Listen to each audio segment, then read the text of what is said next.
Good evening, good evening, good evening, everyone.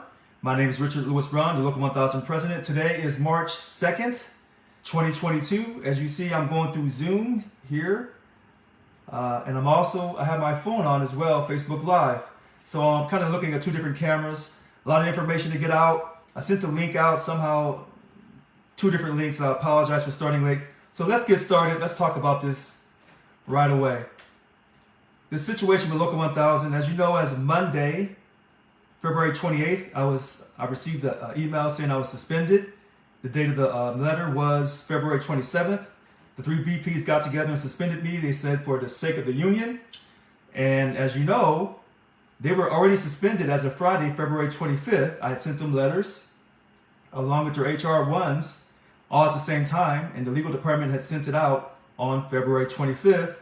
And I communicated that to our chief counsel, Ann Giese, on Saturday that please send out a reminder email to our VPs, our three VPs, to let them know that they've been suspended and that they're not able to do their duties.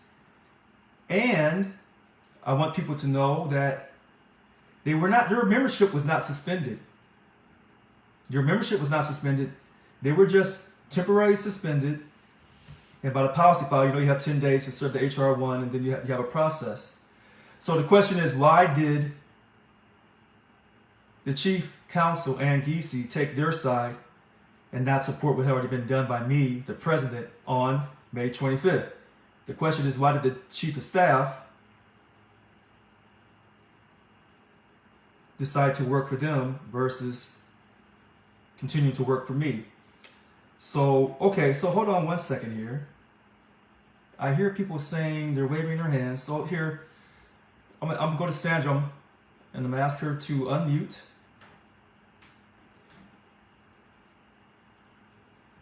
Hold on, let me find Sandra. Okay, so unmute yourself, Sandra. Go ahead.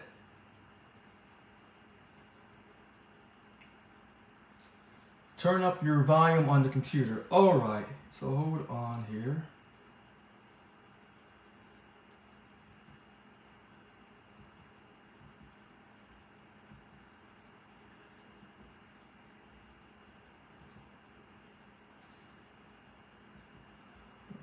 Why is it not unmuting? All right, I'm so sorry, everyone. I was muted. All right, so let's try it again. Please forgive me. Yes. There's some more people in the waiting room. All right, give me one moment. All right, I'm coming right now.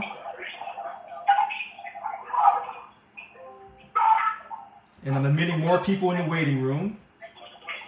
Yeah, for those that are calling in on the phone, you guys gotta mute your phones, please. Okay, so I lit. Brown, you have a feature to mute everybody. You have a feature. Yeah. To mute everybody. Okay. Mute everybody. Okay, so I try to let everyone in. Today is March 2nd, 2022. As you know, I'm Richard Lewis Brown, your Local 1000 President.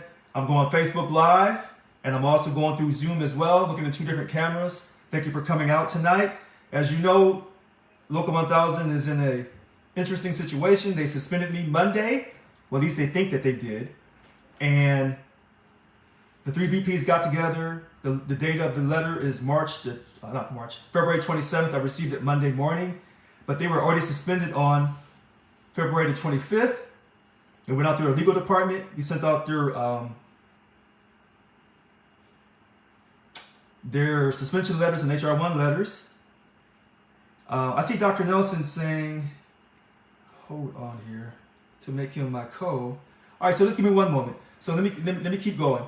So their suspension letters went out on Friday, February the 25th, along with their HR ones. It was sent by the legal department. And I sent a text message to our chief counsel, Ann Giese, telling her to, on Monday morning, please send them a reminder to tell them that they're suspended and that they can't do their duties. And she said that was fine. So from what I heard from last night when they said that I didn't do it correctly, that's not the text message that I received from Ann Giese. And I want people to understand that. So people are also asking me really quickly, why did my chief of staff decide to work with them? That's something that you'll have to ask her that question. Let me keep going here. So I see the hand raised, Ron Rossman. Let me keep going for a second. A lot of things have to happen for our union to progress and go forward. So in order to create a new culture, sometimes you have to get rid of the old things. And so I ask everyone to keep the faith, to not give up on Local 1000. And I know a lot of people are saying, listen, how do we keep the faith? Why should we continue to pay money to the union when they don't respect our votes? And I would say, just give us some time. We'll get this figured out. All right. So I tried to speak really quickly about this matter. And as you know, they had their call last night. I let everyone come to my calls. And some people come on, they say their name, other people just say guess. I don't know who you are. I don't have anything to hide. So I know last night they did their call. Some people didn't get in, and I apologize for that. And other things they were saying last night, they're putting spin on all the things I've already done for Local 1000. So they talk about the stewards, all of our new stewards. We did a PowerPoint, and basically I have appointed so many stewards, and some of them, most of them have gone through the LAPS class, the fast track, and we still have some left. I basically have appointed 31 stewards per month since June 30th when I took office. And that's amazing. And I wish that all the stewards had been trained right away, but the current VP of Organizing Representation, Annika Walls, that's in her wheelhouse. So, she was running the LAPS program that had to be started back up by me because they had been stopped by the former Local 1000 president. All right, so that's a great thing. Let me see here. Oh, let me answer this really quickly. Some people are asking, did you try to work with the VPs? And I really did. And even though Annika and David, they don't trust Irene, we did try to work together, but it was somewhat interesting. So as you know, they had full-time union leave. I put them on special projects, gave them full-time union leave because currently the policy file says the VPs only get 1 week a month. That was from the December 2019 board meeting when the new vice presidents back in that time period, which Annika was part of, her slate, the MTC slate, Members for Transparency and Change, they got their union leave reduced. And one of the reasons they got their union leave reduced was because the former board, people on the former board said that they were out campaigning and organizing against the former president. Now, so they had full-time union leave. I made sure they had their credit card, full access to use all the money on the credit card. And, I didn't try to step on their feet. I let them do their jobs. So, with that being said, when they say that I didn't allow them to exercise their responsibilities, except for Irene Green, when she went to the insurrectionist meeting on October 16th and 17th of 2021, and she tried to remove all of my powers and stuff, then I had to stop that. And so I blocked her out of the building and everything. All right, so I'm talking really fast. I'm open up for questions. Let's get it started. First person I see hand raised is Darren Stahl. So I'm going to lower the hand. I'm going to ask to unmute. Okay, go ahead, Darren. Give me a second here. Okay. You there, President Brown? Oh, loud and clear. So, the big thing that we're getting on this is a lot of misdirection from Bill Hall and his group. Okay. There's a lot of information or misinformation and disinformation that definitely needs to get corrected. One of the things that a lot of us are frustrated at is we see a lot of generalities being thrown around as far as violations of this part of the code or of the policy file and different violations, but nothing specific. Mm-hmm. And I know and the thing that we've got to wait for is what is the process of what we have to wait for you to get your day to be able to basically blow these accusations out of the water, and what is needed as far as support from us as membership, where office staff to kind of augment and help what's going on within Join the meeting. So let me answer that for you, Darren, about all this misinformation that's being given out. The reason why you're being given misinformation is to keep everyone confused. That's why you're being given this misinformation. Second thing, when do I get my day? Well, some people say that my day is this weekend, March the 5th at 9 o'clock, but I didn't call for that meeting. So that's an illegal meeting that they're trying to have, and that's unfortunate. So when they have this illegal meeting that I didn't call for, because they say that, I'm suspended, so that gives the VP, Secretary Treasurer, David Jimenez, a chance to call it. That's wrong. So any actions they take in that meeting are going to be considered illegal and out of order. Now, who's interpreting this policy file? The way I see that policy file, I can suspend a member. That's on Division 9, page 2. That's what I can do. I can suspend a member. In order to be on the board of directors, you have to be a member. On the next page, Division 9, page 3, it says the 3 VPs can get together and suspend the president. Now, ironically, it doesn't tell you on that same page that the president can suspend the VPs. That's very interesting. Join the meeting. Yeah. So that's very interesting that happened like that. So when you look at these things closely, you start to ask a lot of questions, and you wonder why. Well, they write things a certain way so the lawyers can always have an active role. One lawyer will tell you one thing, another lawyer will tell you something else. There's a possibility, a strong possibility, I'll have to go to court one day. And everyone on this Zoom tonight and on Facebook, we all know that when you go to court, you may win some, you may lose some, through the interpretation of the policy file and the bylaws and the California Corporations Code, which one takes precedence. You would think the bylaws takes precedence than the policy file. If they don't give clear direction, then the California Corporations Code will give you the direction. So I'm talking really quick, and I'll probably have to say this all over again for other people, and I'll have to probably keep saying it until I can make that point. I just have one more thing to kind of put out there. Yes. I will say this. I had a chance to watch the other side's version of their meeting last evening. Okay. And I know there's a lot of people on here that are, going to basically go and run tell that. Yes, absolutely. I will say this. Watching that meeting, if you study people, and I really, and you've seen what I've said then, Annika and David are going to be in for a rude awakening, because you can read body language and you can read people's posturing during that meeting. There's some things going on behind their back that they don't know about, and I'm pretty sure there's some people listening in here that do know. And let's put it this way, if the VPs got locked out one time before by the same group of people, what makes you think it's not going to happen again? And that's why we're fighting to support you as much as we can, and we want to see you succeed, and we want to get this union headed in the correct direction to where it's a member represented union and not a board directed union. All right, Darren.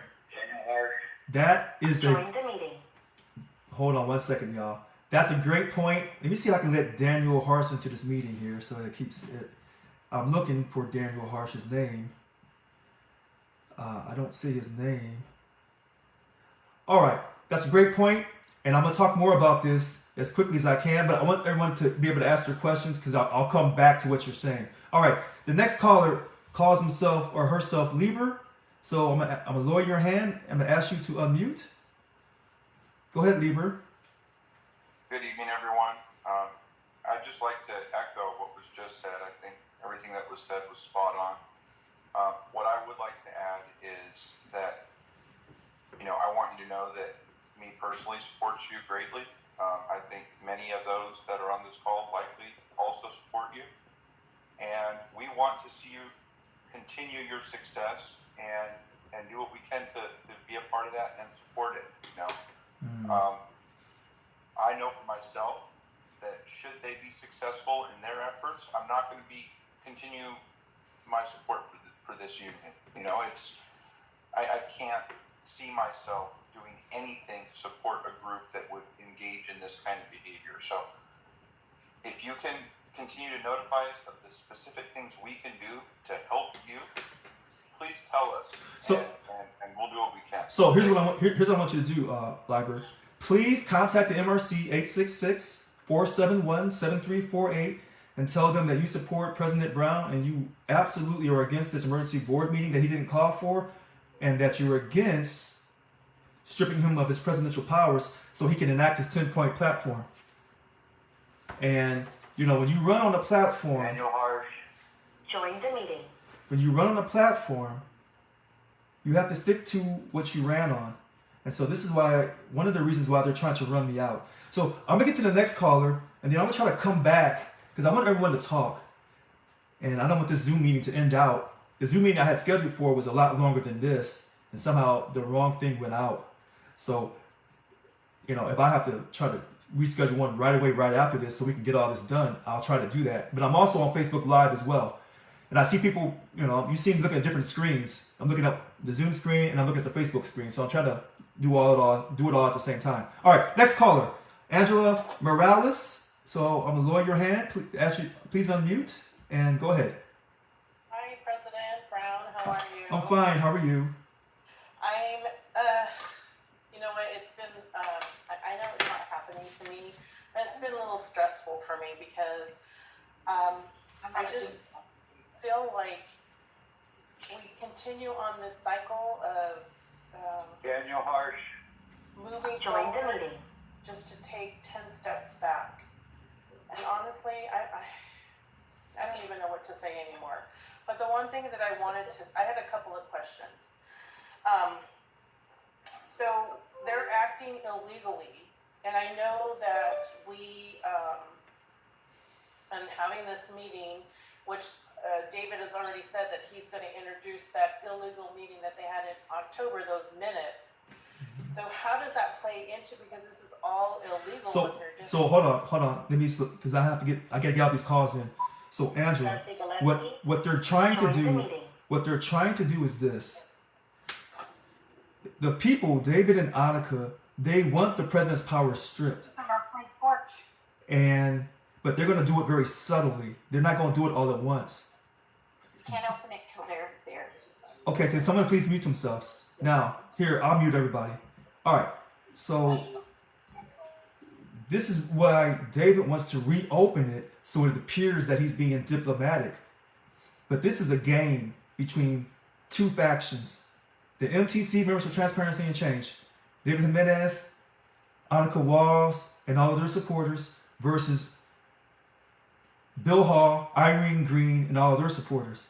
And so if you look at the board, if it's still up there, the board vote from the 2022 budget, if you look up there, you can kind of get an idea of who's with who. Now, I can talk more about this in the next couple of days, and maybe I will.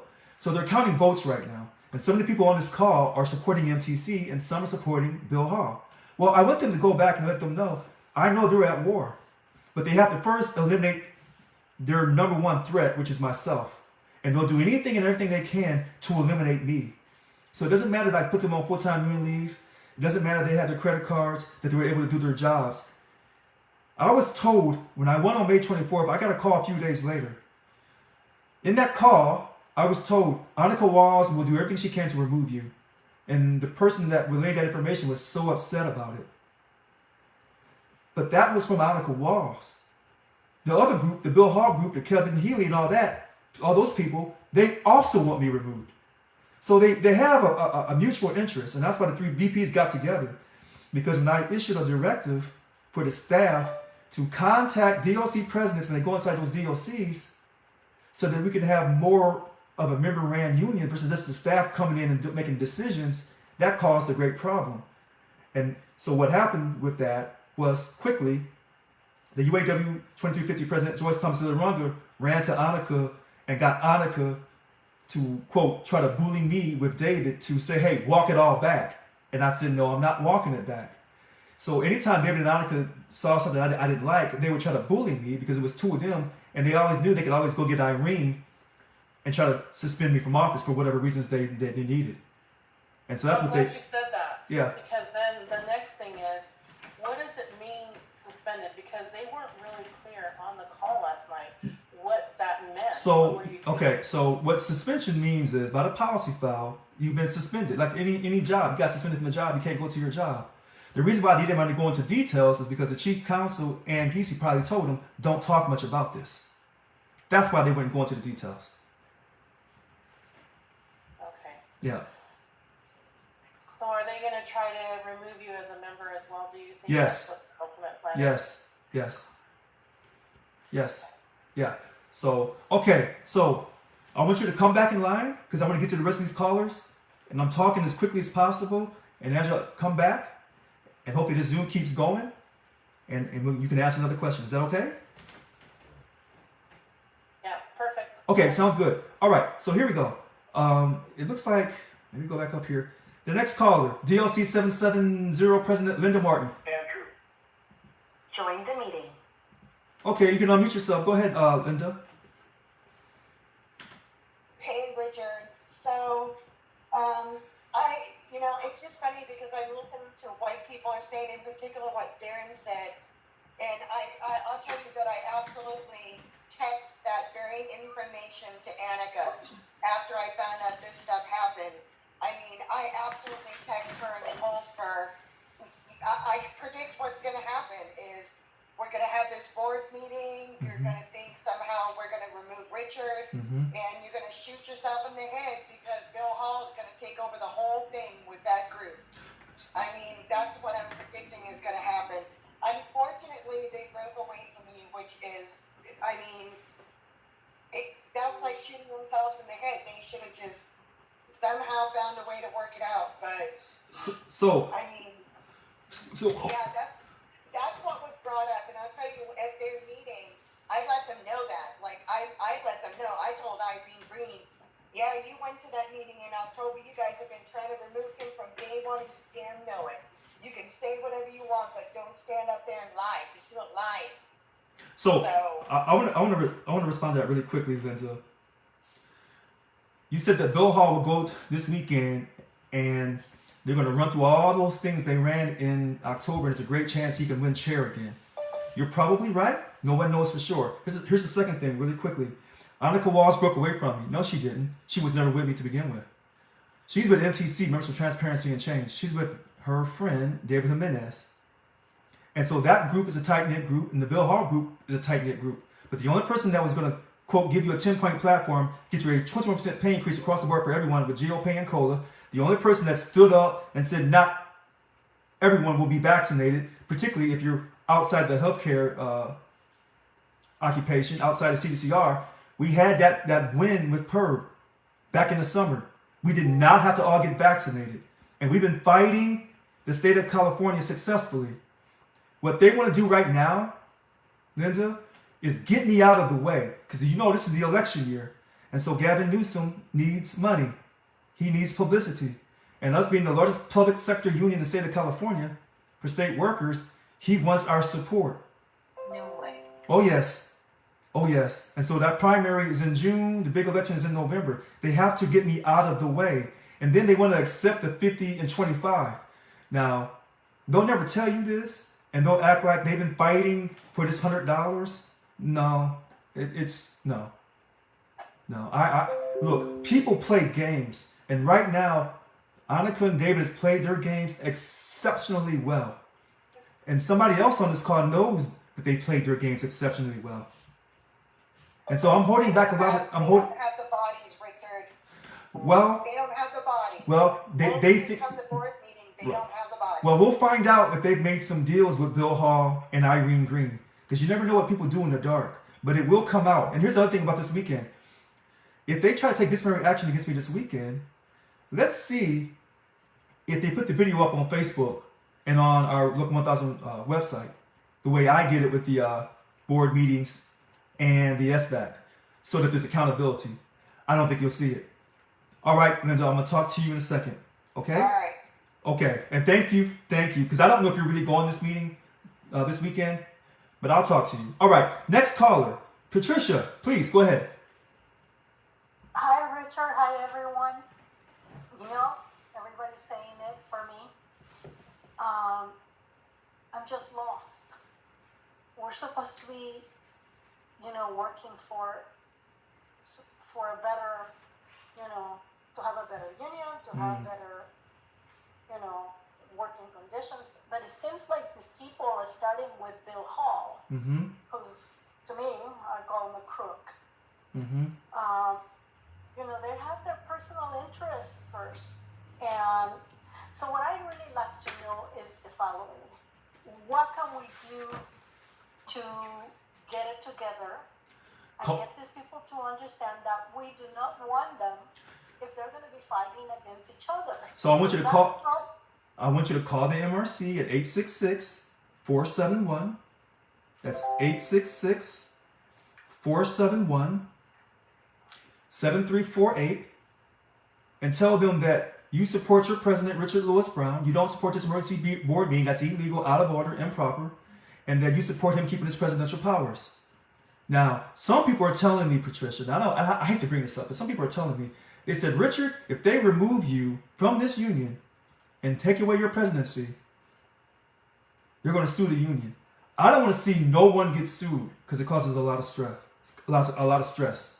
But I know that there are people that I cannot control. I can't even influence them. They say they love me to death. I'll take that. But they're saying they're going to drop membership. And some people are saying they're going to sue the union. And that they're going to sue David Jimenez, Annika Walls, Irene Green individually. And then some people are saying they want to sue Bill Hall individually. Listen, I don't want to see no one get sued. But I know there's some supporters of mine out here saying they're suing you, Richard. So we're going to take the fight to them. Well, I think with me, Richard, yes, is in the circle of people the employees that I work with. Yes. They trust my judgment, and a lot of them, drop membership, and I've been trying to convince them to come back into the union. Yes. But I can convince them also to drop membership if they go against you. Because the whole idea of electing a new president was that we didn't want the same thing over and over. So here's the great thing, Patricia. I beg people in all my campaigns. In fact, I was accused of trying to buy votes in 2021. Please don't drop your membership at Local 1000. And I know things are rough right now, and that's why we have to keep the faith. That's why I always sing that song that we're on a journey. Keep your head to the sky. Don't stop believing, because the wheel in the sky keeps turning. And people laugh when I say that. Well, it's here right now. Please don't lose hope. And I know some people have already emailed me and said, Richard, we want to know if they strip you of the presidency and then they kick you out of the union, we want to know who voted for that. We want that vote, that roll call vote of this weekend. Look, I don't know if they'll do a roll call vote, and I don't know if anyone's going to ask for a roll call vote. And the video won't be up on Facebook to follow it live, so you can count your own votes and see who did what. I just don't know. I just don't. All right, thank you for calling in. Don't give up. We're here, Patricia. Don't give up. Everybody has my number, 408-207-2339. All right, we'll get to the next caller. DOC 770, Secretary Treasurer Derek Roque. Go ahead, Derek. Good evening, Mr. President. How are you tonight? I'm doing okay. How are you? We're hanging in there. All right. Well, I got a few things I'd like to shout out to a couple of the members here tonight. That's, okay. Number one, we are, as you can see, in the time of action. I've made this action call now for some weeks, and as you can see, every second on that clock matters. So, to preserve and protect our membership for future generations, please, I am begging you guys, just take time. Next Thursday, our Save Our Union, Save Local 1000 call will resume. You can get a hold of me at 209-818-893 or email me at Derek Roque, that's DERICKROUE @hotmail.com to get on that list, to get on that Zoom call. It may even be sooner because every second is crucial. So please, please, please get a hold of me. Repeat your number one last time. Repeat your number one last time. I'll repeat that. I'll put it in the chat box. Okay, very good. 209-209-818-893.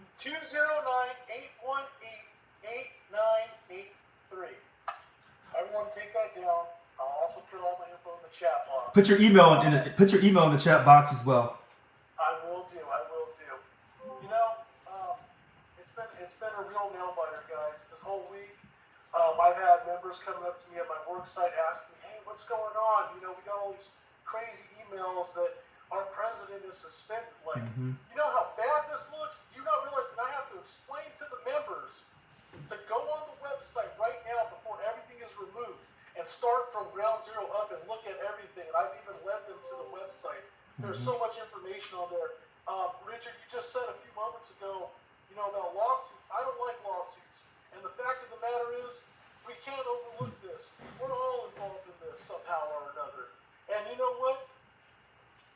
I don't like name dropping too much, but I'm going to have to tonight on this one. I'm going to try to keep it very clean because you know I like my explicit sometimes, but this is your call. Okay. I'll keep the profanity out. Okay. But we have to start with Mr. Hall. We have to start with Bill Hall because we can't let all these little puppets distract us at the bottom, okay? He's pulling the strings, but Bill Hall is the biggest threat right now to our local, okay?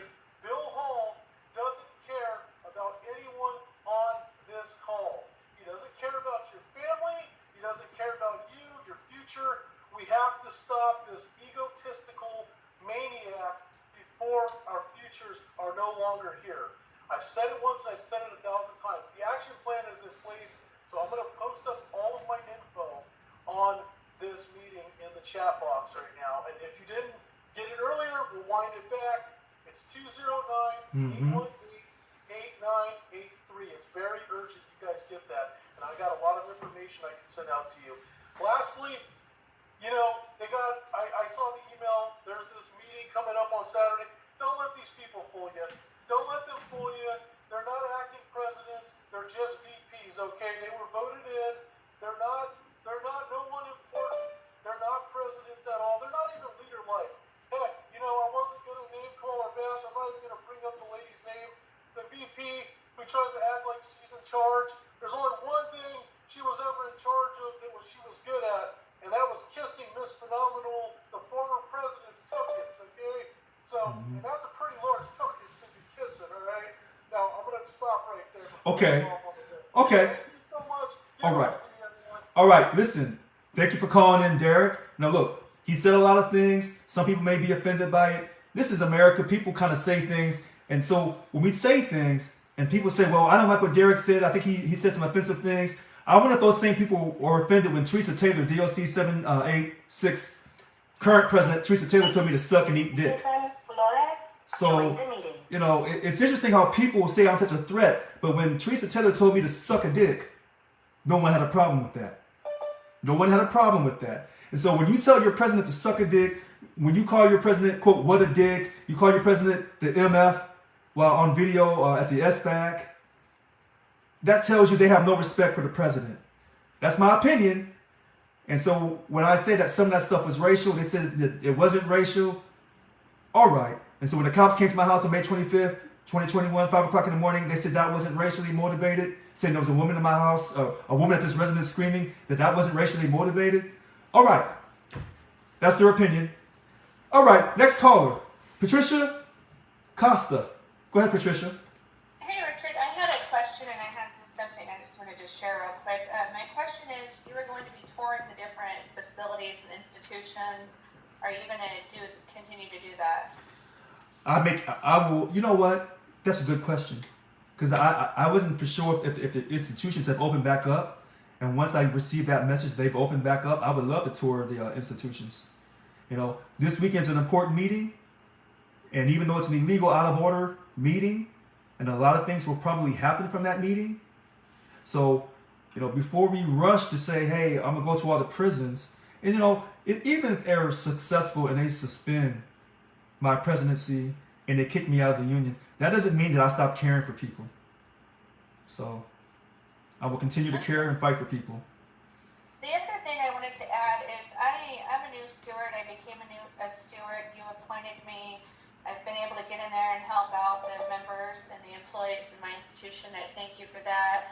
I think I kind of joined at a difficult time. We're trying to raise the membership, but I feel like as we're trying to raise the membership, there's all this internal chaos going on. That's correct. And kind of makes it hard to say to people, hey, come join us when we can't even get our own selves together. And today, I think it's important for us to recognize across the board that we all come together to serve a common purpose, I hope. And the last thought I want to share is today is a favorite day of mine. It's Dr. Seuss Day. Last thing I want to add is there's no I in tea, but there is in ignorance. And I think people need to recognize that. Well, Patricia, you about talked me tonight. That's a great line. I love it. All right. No I in tea, but it's I in ignorance. You got that right. Okay. Next caller, Heidi. Richard. Oh, yes, and I'll go back to Roxy. I skipped over Roxy. I apologize. But go ahead, Heidi. No, you can get to Roxy first. I can wait. I'm cooking food anyway. Okay, so we're going to go to Roxy. Go ahead, Roxy. Hello, Mr. President. Hello. I have a question. So are you telling us not to walk? Because I'm telling you right now, as a steward, I was going to walk. As a member, I was going to walk. I worked at the largest Department of Motor Vehicles in the state of California. I was taking them with me. So, are you asking us not to walk? Yes, because as a president of Local 1000, when things get tough, and I'm supposed to lose faith, and I've been telling you and everyone listening since the time I was elected, oh, I believe in God through Jesus Christ, and God put me here, woo, woo, woo, woo. Now things is tough. No, we ain't walking. Okay, go ahead. Now, for those DLC BODs that are bullying, Yes. can we file a complaint on them if I choose to? So Roxy, as you know, this is America. People will do what they want to do when they want to do it, and people will file lawsuits. And I already told you, people are already calling me, telling me that they're filing individual lawsuits against David Jimenez, Annika Walls, and Irene Green. Some people even said they're going to file one against Ann Giese. Now, she's the chief counsel. Some people have said that, who is the chief of staff? I said, that's Donna Snodgrass. Well, how did she get here? Well, I brought her along with me, and she was working for me.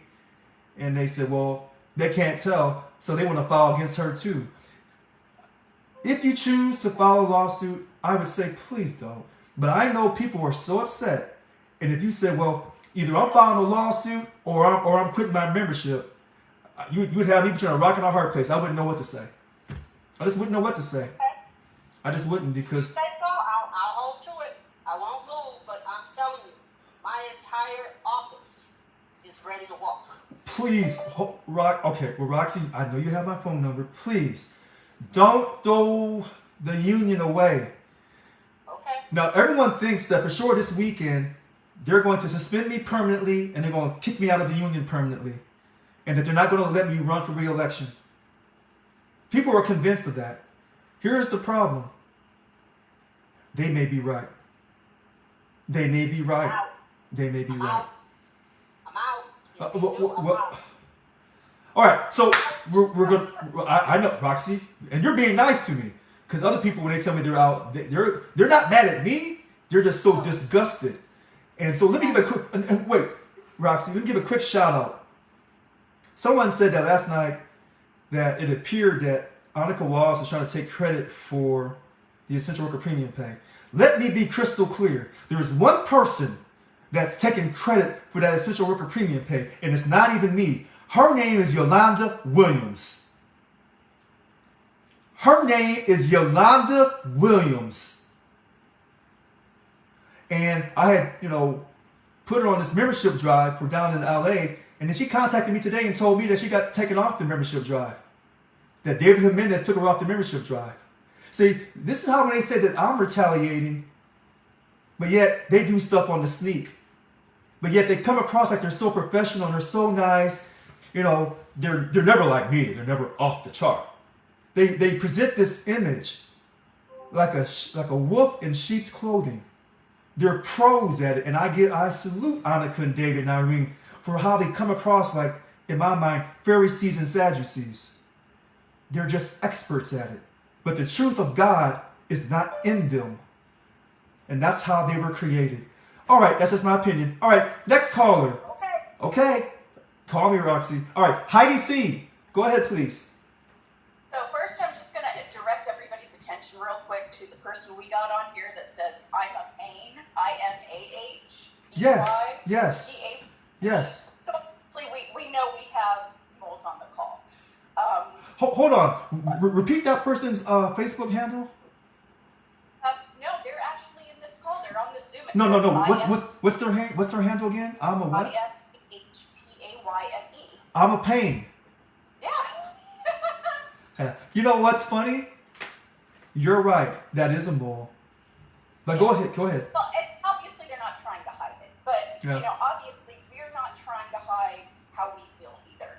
So they can do what they want, just like we're going to do what I want. I would say to the stewards, please, Jesus, for the love of God, do not walk away. And here's why: if you walk away, we go back to the Yvonne Walker regime of us not having any stewards and any support. And I think that's exactly what all three of these VPs want. That's correct. For the stewards, please, I'm begging you, do not walk away, because we need my office. Our steward, he admitted he hadn't been there in 7 years. And every time somebody asked him to show up, he had justifications for, oh, my car's in the shop, I have a sick family member. We literally had 5 people walk away in a month and a half because they were being so bullied, harassed, and intimidated. And SEIU failed to just flat out show up to represent. So people just flat out left. We even had people file making the labor board aware, because SEIU just wasn't doing what they were paid to do. I would ask, and you can answer this at the end. Okay. Do we have proof of service officially that those 3 were served? Yes, we have proof of service. Perfect, thank you. I would say I would like to know if there's a way, and I don't know how we can do this, that we can get a survey together, something simple that's online, that simply says that we as represented members of SEIU do not agree with this action, so that we can all go in and we can all sign our names in support of you, so that it can be sent to SEIU International. Because I'm telling you now, SEIU International needs to see, hear, and understand what the repercussions are with a member-led union losing the president that they elected. They need to see, hear, and understand there's repercussions for that stuff. And that they can't just allow this to happen. So, wait. A lot of people would agree with you. Let me tell you the rest of the story. They want me gone too, Heidi. And they don't care about the repercussions. Is anybody who acts, talks, and supports Richard Lewis Brown, they want you out of this union. That's the real story. Oh, it's obvious. Yeah. It's obvious Yeah. that the SEIU Local 1000 members are suffering retaliation Right. at the hands of some of the BOD members and at the hands of these 3 VPs. So from that aspect, I absolutely understand why people are saying that if something happens, they want to sue those individuals, because they are suffering retaliation at the hands of those board members. So let me say this to you, Heidi. I don't want anyone to quit the union, because remember, I have told people I'm pro-union, and I mean that. And even though the union I currently belong to is some of the people are trying to run me underneath the bus, I'm still pro-union. International wants me removed, because I don't believe in my heart that paying money to politics is going to help you. It's not. They've been paying money and playing the social justice warrior all these years, but yet they've never enforced their contract. So, crying out to them, they don't care. In fact, the more go ahead. We can put the petition together online. That's right. That's Documented evidence. That's right. So that's truly what we need. So Heidi, I want everyone to call 866-471-7348 and tell them we support our president. We're against this illegal meeting this weekend. The president should keep all of his presidential powers. It's important that you say this, because they have to make a record of this, because I got a call from someone, anonymous, they're going to pull records for the MRC about all the complaints, about grievances, and about these attacks against me. But that's only if the MRC is documenting, and I'll be honest, I have lost faith in the MRC. Okay, I'll back up. And that's so I want something that I know the MRC and SEIU and the VPs are not controlling, manipulating, or sweeping under the rug. So yeah, I will absolutely call them, but I want another method to demonstrate so that the members have a voice, because clearly that voice has been taken away from them. Finally, I'll give someone else a chance to speak, but finally, I really, so I do agree with members withholding their dues. Now, whether that means canceling for a month altogether at the same time so that they understand, because they don't care until it affects their bottom line, their pocketbook. They don't care, right? So whether that's a silent protest in the form of withholding funds for a month, or flat out being a pain in the ass, and maybe 1 month we decide to pay dues, and the next month we sign back up. The next month we cancel. The next month we sign back up. So let me say this. As the president of Local 1000, I don't want to see anyone reduce their dues or, quote, cut their dues even for a month. I don't. And I mean that from the bottom of my heart. Second thing, I realize that I'm speaking to Americans. Americans are going to make decisions, and sometimes they vote by reducing their money or taking away their money altogether. I respect that too. Here's the other thing. Someone said there's moles on here. There are moles on here. I know that. In fact, when someone said I'm a pain as a mole, well, you can call it a mole or a spy, or he's just gathering information. Listen to me, because I know who the person is. Now, someone said the person is Richard Wake. I don't think so, but I know who the person is, and he knows that I know too. All right, let's move on. Can I say a couple things real quick? Yes, sir. Go ahead. Just to piggyback on the comments that were just made. Okay. I understand the scope of this attack against you. And earlier you made a comment about the governor's re-election campaign. And if anyone remembers, when there was the recall attempt, there was enough publicity about the fact that you were not running out to embrace your support of him, that, although it didn't have any impact on the outcome of that election, it's kind of like a black eye for him. And of course, going into normal re-election season, does not want to have to deal with that. So that makes sense. Okay. Also, you said the national SEIU wants you gone. That also makes sense because you talked about eliminating the funds that we just send to them with a blank check, which is what, like a third of the money that comes in, or something like that. Yeah, about 30%. Yeah. So if they're realizing that if you're successful, that income stream is going away, of course they want you gone, and then you've said the best thing for us to do now is to call into the MRC and basically register our disapproval of these actions. And it just makes me think a little bit, okay? You said how much those forces that are against you, and by extension against us, don't want any of us that support you to even be in the union anymore. Of course they don't. And so it makes me think that if we're calling into the MRC to say, hey, here I am, I support the president, that seems to me a little bit counterintuitive, because we may be, providing them a list of people that they want to kick out. So hold on a second. I want to get to these other people in line because I let you jump over those, and I can't do that. But you're making a great point. So one quick thing before I go to Dr. Nelson. Whoever's on this call, if you're not in the media talking about your president, then there's a problem. If you're not emailing the media up and down this state, and I don't care if they're liberal, I don't care if they're conservative, if you're not letting the media know what's going on with your Local 1000 president and how your vote's being wasted, then there's a problem. All right? All right, now let's get to the next caller. Dr. Nelson, please go ahead, Dr. Nelson. Yeah, sure. Real quick. First of all, being a news steward also, thank you for appointing me. Oh, you're very welcome.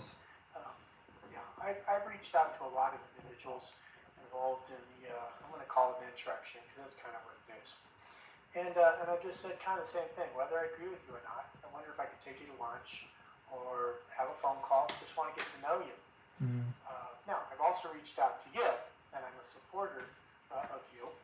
But I just want to let you know, I did reach out to quite a few, and you're the only one. You are the only one who's talked to me privately and had a conversation. And I know how busy you are. Right. And I appreciated that, because that's not just a claim that you make. That transparency and that availability is for real. Here's the problem. The workers are getting hurt, and I want to give you an example. My DLC president, and I'm not going to name names, is one of the leaders in the instruction. Yes. We're on different sides, and but nevertheless, I'm wanting to work together on as many things as possible. I can't get any email responses. I raised up enough people that we want to start a joint labor management committee, but the DLC president has to appoint them. I've been asking and asking. I can't get any responses. Am I being retaliated against? Yes. I don't know, but Yes. I know this, and this is all I wanted to say tonight. This is hurting the workers. Right. So, Dr. Nelson, if there's one, I'm trying to talk as quickly as possible. Yes, the workers are being hurt, but they've always been hurt. And this is the culture that I'm trying to eliminate and create a new culture. They don't care about hurting the workers. If Gavin Newsom had asked for 4 days, he would have got it. Hell, he didn't have to ask for 2, he could have asked for 4. In fact, if they ever have a financial crisis again, they'll come to the public sector unions and take more days. And not just for 1 fiscal year, but 2 or 3. Because remember, he asked for 2 days for 2 straight fiscal years. And when that recall situation kicked off, that's when he kind of pulled back on that second year. Now, he claims it because the finances were much better. No. Anyway, another quick thing about the transparency. Annika Waz and David Jimenez and all that group, Kevin Manager, they started that name back in 2015 when they first ran Members for Transparency and Change. But they're copycatters. They copy everything I do. My campaign slogan back then was, let's change our union through courage, integrity, and vision through transparency. So I don't have to fake, I don't copy people. Everything I do, they copy. They don't have anything original about them. And when I asked Annika to change the name of the labs program, she couldn't come up with a name. And then when she did Fast Track, someone reached out to me and said that was their name. So this is why I give people credit when they have better things than me. And when someone says, I am Local 1000, you know what I say? E.B. Lynch. I see you, E.B. Lynch. When someone says, inspire the impossible, I say, go, Richard Lewis Brown. When someone says, we are Local 1000, I get all tied up. And I say, wow, that's a great saying. You heard me say this. You heard me say these things. You just watch. Because they're already imitating on this Bill Hall website, we are 1000. Because when they, years ago, they were trying to do something, and the person came up with, we are Local 1000. Brilliant. I wish I had that slogan. But you listen to how I say these things. You're finding out that these people who smile and act real professional, they're not who they say they are. I was told after I won on May 24th, I got a call a couple days later saying that Annika wanted to remove me from office. I didn't tell you who called me, but the person who called me is on Facebook always running their mouth. See, I'm ready to expose these people for everything they are, and I'm holding so much back. Just like I'm a pain. You know? Anyway, enough. I'm going to try to get to the next caller. If you want to jump back in line, Dr. Nelson, I respect you. And I knew as the times went long, as the days went long, you would see the truth. Annika and David never had any intention of ever working with me. All right, next caller, Kelly Newby. Hi, good evening, everyone. I just had a response with regards to the meeting from last evening. Sure. I just wanted to say that the October meeting, the illegal meeting that the board of directors had, Okay. there was actually in the minutes that the court reporter took, there was a discussion about how they were upset the members, the board of directors were upset that their union leave was rescinded in addition to their stipend. So it's there in black and white. And then last evening, it was quite interesting that all three of the VPs, including primarily Irene Green, had a comment about how important fiduciary responsibility was, and they were very distressed with fiduciary malfeasance. However, I must say that it's very ironic in the fact that they themselves were out on full-time union leave. They all received a stipend, and in their wonderful PowerPoints and research, we all saw that Yvonne's annual stipend was over $300,000. In addition to that, the other meeting that they had with Yvonne prior to her losing her seat was that $1 million that they voted on, it actually went to the SEIU legal department. It didn't specifically go to Governor Brown. I'm sorry, Governor, what's his name? Governor Newsom. Right, but what it seems as if it was a payoff to me, in my view, it seems as if it was a payoff for them to cover up all of the dirty laundry, so to speak. So, hold on one second. Please. Because you know I got 100 million things I'm trying to let people in. Right. Hold on one second here. Here. Oh, okay. So, okay, I got it. I see you. Okay, and then I'm let the other person in as well. Okay, so I apologize. I got all this going on. One quick thing.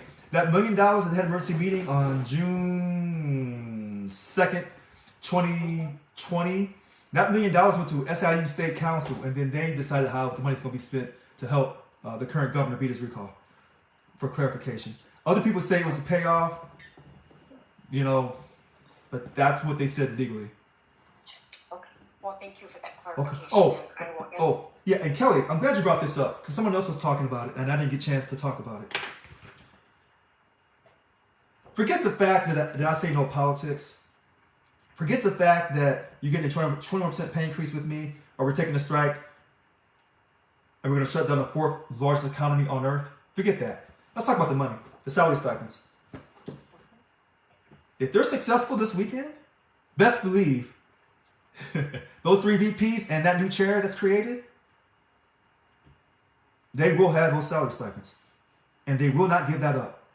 If you think I'm bluffing, have them put it in writing that while they serve as VPs, and if they're able to pull off that chair, which that chair is an illegal position, but if they're able to pull that off, have them put it in writing that they won't take the salary stipend. Okay? Now, they won't say that to you, huh? Oh, I apologize. Yeah. They will not put that in writing to you. Now remember, Annika put that in writing back in 2018 when she ran, and then she still took the stipend later on because she said that she got taken off union leave, so she needed the stipend so she could continue to communicate with people. So that, you know, and then the union leave for the bunk chairs and all that, you can guarantee yourself that those bunk chairs will be put back on full-time union leave and they'll be able to do whatever the heck they want to do, and there won't be no accountability. That's a guarantee. That's a guarantee. And I'm really sorry that the union is going through this. But you know what they say? Remember I talked about exposing? And people said, well, if you suspended them on Friday, Richard, why didn't you send it out like they sent it out on you on Monday? Because I didn't want to shame them. I didn't. And, you know, maybe that was a mistake, but I was trying to show them a measure of respect. Because I had the emails. They put the emails up on Facebook where they were talking about trying to suspend me. And then they were leaking out confidential legal information. And so to protect the union, I had to suspend them. So when they said he suspended us because he's taking retaliatory action against us, no, they were trying to bully me. And as a president of Local 1000, I decide on day-to-day operations, not the VPs. This is not a little team. You know, the executive committee, yeah, that's a team. But remember, you have 2 from one slate and 1 from another slate. And those 2, Annika and David, do not trust Irene Green, and Irene Green does not trust them. Here's the funny thing about it. They're both right. You can't trust either one of them. Oh, and wait, the salary stipends. Let me tell you what Annika's chasing. Annika's chasing here, July 1st, 2022, She's chasing for her salary stipend $28,000. That will inspire people. Now, I didn't know about David running, but I got her down. But she's chasing that money. And then when they tell you that I'm so out of control and everything, those are lies. And remember, when the payoff of the building, the $6.3 million payoff of the building, and that was the kind of like the final straw where Bill Hall said, okay, I got to put a lawsuit in on Richard. He's financially irresponsible. Remember who the chair of the budget committee is. It's David Jimenez. And I remember that meeting and the meetings leading up to that. And I know how they voted. And they know how they voted. I'm not going to release no names. I'm just waiting. Just waiting. Okay. Is that all, Kelly? I just wanted to say one more thing very Sure. quickly. We're all very intelligent professionals. Okay. And it is only so very obvious that it was retaliatory on their part to come up with something over the weekend to remove you from or to suspend you. Right. And, Right. I guess, anyhow, we all support you, and I hope you sincerely know that. Kelly, I'll stop. thank you very much. Thank you so much. All right, next caller, Florence Stinger. Go ahead, Florence. Good evening, President Brown. How are you doing? Oh, you know I've had better days. I just wanted to let you know my sentiments on everything that has happened. You know, when I entered the union and I became a steward, I was the first steward in my office in 16 years. And I brought 2 other stewards into the office. And I paid a heavy price in regards to the reaction that I got from management, which I'm still trying to deal with and get through. But when I entered the union, I entered it for the reason of a grassroots organization, because I knew that anything else besides grassroots wasn't going to be a real union. It was going to be a corporation or a narrative coming from the top down. And in working through the grassroots organization, I knew it was going to be a fight. I knew when I saw the 10-point platform, I knew that those were goals that were not going to be implemented overnight, but I know that no change is ever implemented overnight or even within the first year. I know that we'll face lots of opposition and lots of sabotage to go back to the way things used to be, where people are asleep, they're comfortable, they're paid off, and they're paid to stand down. To not listen to the members, to not really represent the MOU. And that's really obvious. If anybody reads the MOU, they know that MOU was not written for the members. That MOU was written for human resources. And we are a resource to the state. So I think that your goals are admirable. And I respect you. I am behind you. Win or lose, I'm behind you, because I'm not only behind you, I'm behind the mission. And I believe in the mission.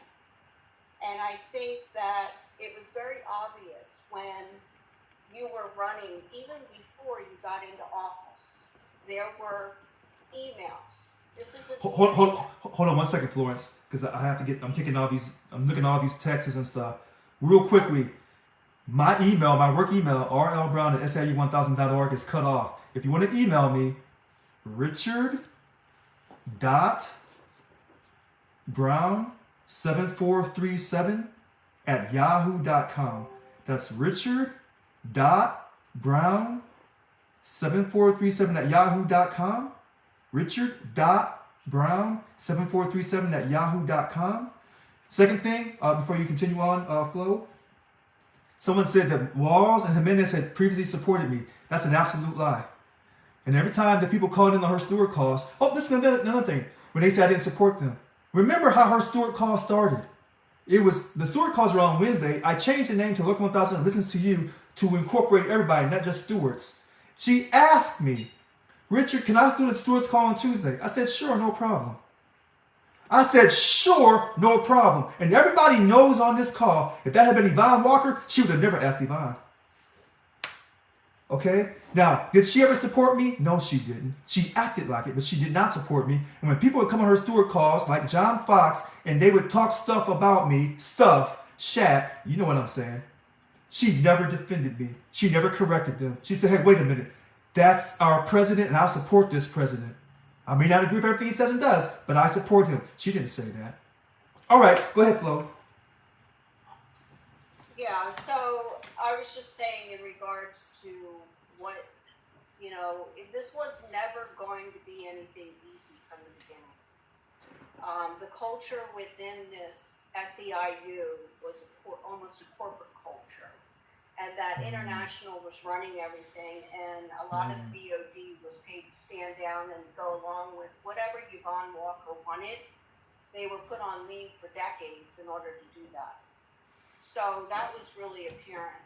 And the members were basically put on mute. And there are a lot of members that don't even know who their DLC president is because of that. One of the things that I heard on the VP's call last night, about every fifth word was, we're for the members, and then we're all about bargaining. Okay. So I remember speaking with Annika, with many Pepins when Yvonne Walker was president, and Annika kept telling us she couldn't do anything, she couldn't move, she couldn't help us because of Yvonne Walker, okay? And so she couldn't do anything for any of us because she was sat on by Yvonne, okay? So what we're trying to do now is we're trying to move it on a grassroots level so that it operates from the bottom up, not from the top down. And that takes a lot of change, it takes a lot of courage, and it takes a lot of devoted people. When it gets tough, the tough get going. And if you believe in the mission, you just keep backing it. The last thing I want to see happen in the union is to have people bail out, because we already have a lot of apathy. And one of the reasons why the union is the way it is because people pulled their money out and they pulled their support out. And those are two things that will set the union up for failure. JFK said that that's not what you can do for the country, but what you're going to do for your country. The union is a we program, and we're member-led, and everybody is around a round table. This, round table mentality of trying to get the job done, of supporting everyone, of being solid. That's the whole point of solidarity, is it's a we program. And in that, I noticed tonight on the call, we have a lot of moles, we have a lot of trolls. Last night I noticed on the call, the VPs, everybody came on with their real name. There was integrity. There was nobody on the call acting as somebody else or putting, a strange handle or a derogatory handle on their name. And I just wanted to say, Richard, I know it's really difficult you need to be strong, you need to be the president, you need to show strength. But anybody who's in this position, it has to be really difficult to go through that and to sustain all the emotional hate and everything they've thrown at you. I can remember way back when the elections were running that there are actual physical emails from the VPs that were talking about undermining you way back. Well, wait. Repeat that last sentence again. That there were physical emails from some of the VPs that were floating around, and there were secret groups going on in regards to undermining the presidency. So wait a minute, and that was after I had won the election on May 24th? I can't remember if it was right after or right before. So did you ever? So do you have a? My point here is not to give you specific dates. Okay. But my point here is to tell you that this agenda did not develop because when you became the president. Right. So okay. The agenda was in place. Right. And moving forward Right. even before anybody got to know your style. Right. All right. So here's, because I want people to get, everyone to get on here. I was told the same thing. Those emails that are floating around, somebody has a copy of those emails. If they ever forward me that copy at richard.brown7437@yahoo.com, that would blow this completely up. And they know that, and that's why I have no one has forwarded those emails to me, Flo. And then the second thing you said, last night when they were calling in, people called in with their real names, but tonight you see people with different handles. You don't know who they are. You're right. Now, Richard Wake's on here, it looks like. Now, see, he said his real name, and I appreciate that. So when someone said that they thought I'm a Pain was Richard Wake, and I told you it wasn't Richard Wake, well, here he is now, in his real name, Richard Wake. So, okay, Flo, was you almost done? Yeah, I just had one last thing to say. I Okay. know that we had a Zoom call with the Heppens and Annika and David, and they made the accusation that there were 4 lawsuits against Richard. Okay. Well, when we said, well, what are the details of these lawsuits? Oh, well, I haven't really looked at them. We don't really, it wasn't, I can't discuss it because of legalities. It was, well, we don't really know. We just heard, but we don't know the details. So let me answer that really quickly. I'm not allowed to talk about any lawsuits because that's a legal matter. Are there lawsuits facing Local 1000 and I'm also facing, along with the current chief of staff down in Snodgrass? Yes. Did they know? The first 2 they knew. I didn't get a chance to tell them about the third right away. And I wasn't trying to hide information from them because it was a little different. And then the 4th lawsuit is the Bill Hall lawsuit. So everybody knows about the Bill Hall lawsuit. So what they're doing is they're exaggerating and trying to create that climate. Well, we have to remove him. And that's why this weekend's meeting, it won't be up on Facebook. They won't have a video where everybody can watch it. And they'll do things in secret. That's what they do. Because they were never transparent. So this whole idea that they're members for transparency and change, that wasn't true. And here's the last thing real quick, Flo. This contract that we're bound by covers all represented employees, not just dues paying members. Okay? All represented employees is covered by that contract, whether they pay money or not. That's the second thing. And last thing real quick, that salary stipend that Annika, David, and Irene Green's chasing, that they won't put in writing that they don't want it while they're VPs in office, that salary stipend was not tied to the 1,000th highest paid dues paying member. It was tied to the highest 1,000th employee, represented employee of Local 1000. All right? Okay. All right. So I just want you to know, Richard, you're not alone. Thank you. We stand behind you, and we stand behind the mission. Well, thank you very much. And Flo, as usual, your ability to articulate things that no one else says is quite amazing. All right. Now, we had Liber on. But wait, let's go to DLC 772 President Mary Dela Cruz. Go ahead, Mary. Hi. Hi. Good evening. Thank you for taking my call. You're very welcome. I'm excited. I'm excited for what's taking place. We're moving forward and moving upward. And I'm also excited that I am a DLC president. I sit on the board, and I'm glad that Bobby Roy and Frank Gadsden are on here because I want them to hear because they're in leadership, and I want them to hear what the voice of the members are saying, what their desire, because the claim to fame is that they're representing them. And if they're representing the members, I hope they can hear what members are saying, because yesterday I had challenges getting on the call, but I was hearing that the VPs, which I'll have a question with that, were saying they're about the members. Well, the members that I represent, I polled them. I called as many as I could. Not a one got a phone call to see how they felt about suspending you or removing you or nullifying their vote or their voice. Not a one. So I'm just curious who they're representing. Because in my DLC, I have a little under 3,000 members. And I haven't had anybody say yes. They reached out to me to see how I felt about it so they could represent the voice. So self-serving interest going on here, not about the members.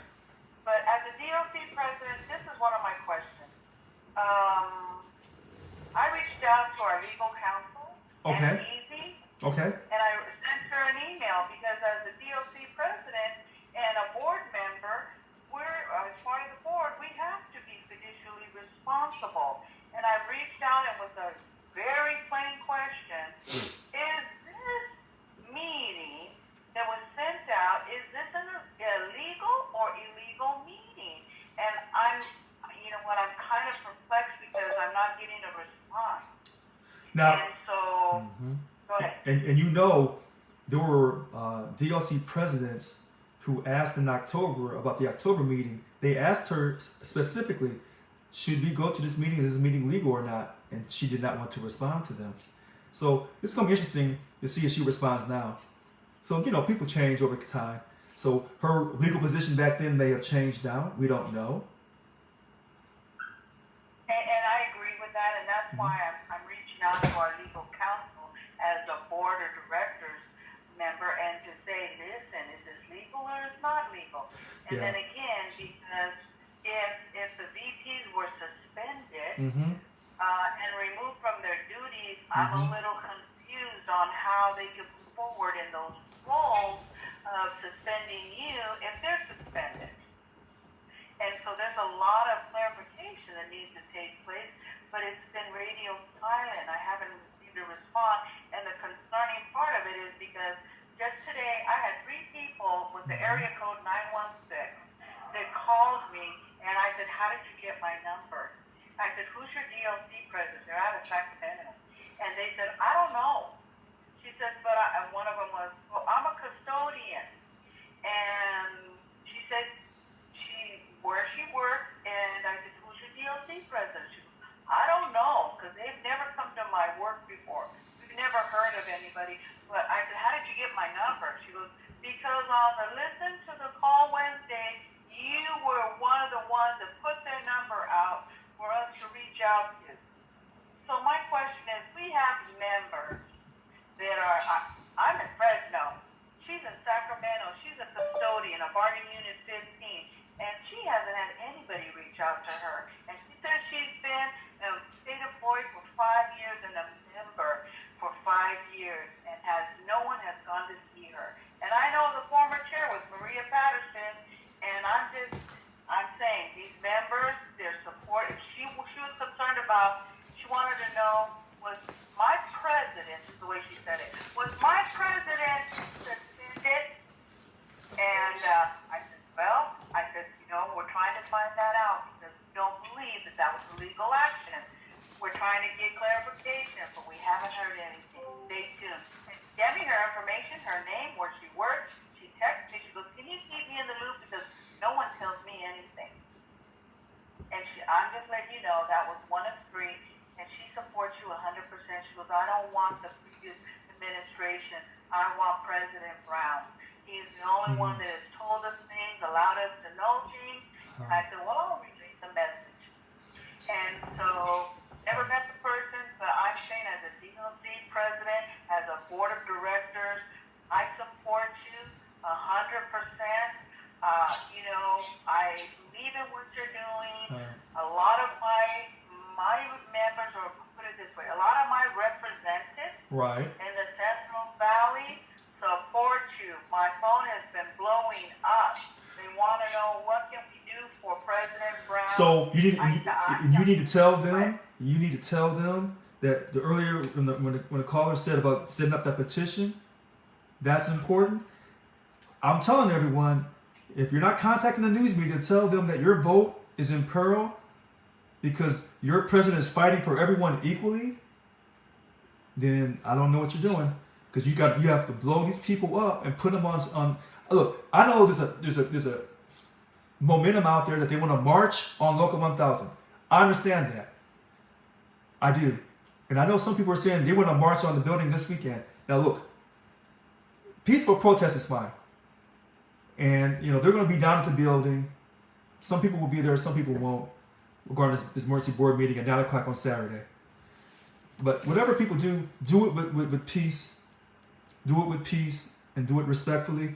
I saw someone just say, who is my DLC 725 president? That's Misty Del Rosario. That's DLC 725 president Misty Del Rosario. It's up on our website, unless they've taken that down. The DLC map is up on our website. Hold on one second. Okay, so someone just asked me real quick. I'm sorry, Mary, not to cut you off. Go ahead, Mary. No, I just want to let you know, again, I'm DLC President 772 Okay. for the Central Valley. I'm an HFEN. I'm also a HEFN, registered nurse bargaining unit 17. And as you know, you got the support of the HFEN. Okay. And you got the support of the DLC 772. And a lot of my executive board are behind you 100%, as you know. Okay. Well, And so whatever we can do, we're here with you, supporting you. okay. Well, thank you very much, DLC 772 President Mary Dela Cruz. I'm gonna get to the next caller here. I just saw Joshua say something about no weapons shall prosper. So Joshua, let me read my favorite scripture, because as you know, times is tough. Oh, they tough. But you see, I have my Bible right here. Now look, Hebrews 11:1. You know 11 plus 1 gives you 12. 4 times 3 is 12. 7, 4, 3, 7. So here we go. Now faith is the substance of things hoped for. Listen to this. Faith is the substance of things hoped for. Hope for. The evidence of things not seen. That goes right against common sense. That goes right against science. The evidence of things not seen. All right, let's move on. Next caller. You spoke to Larger once, so I want to make sure everyone gets in the first time. So let's go to Angel Morales. Angel Morales? No, it's Angela. Did I write it? I'm sorry. You're one of the next person that hasn't spoke yet. Okay. All right. Angela. Okay. So here we go. Rick Roca. Go ahead, Rick. Hey, Rich. I won't even ask you how you're doing. Thank you. I think it's pretty much shared with how everyone's doing. Keep your head up. Like Thank you're you. in the military, take a full 30-inch step.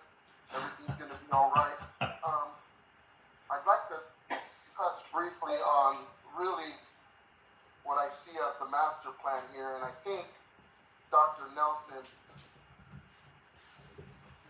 touched on it in the elementary sense of what I think is really happening. And so,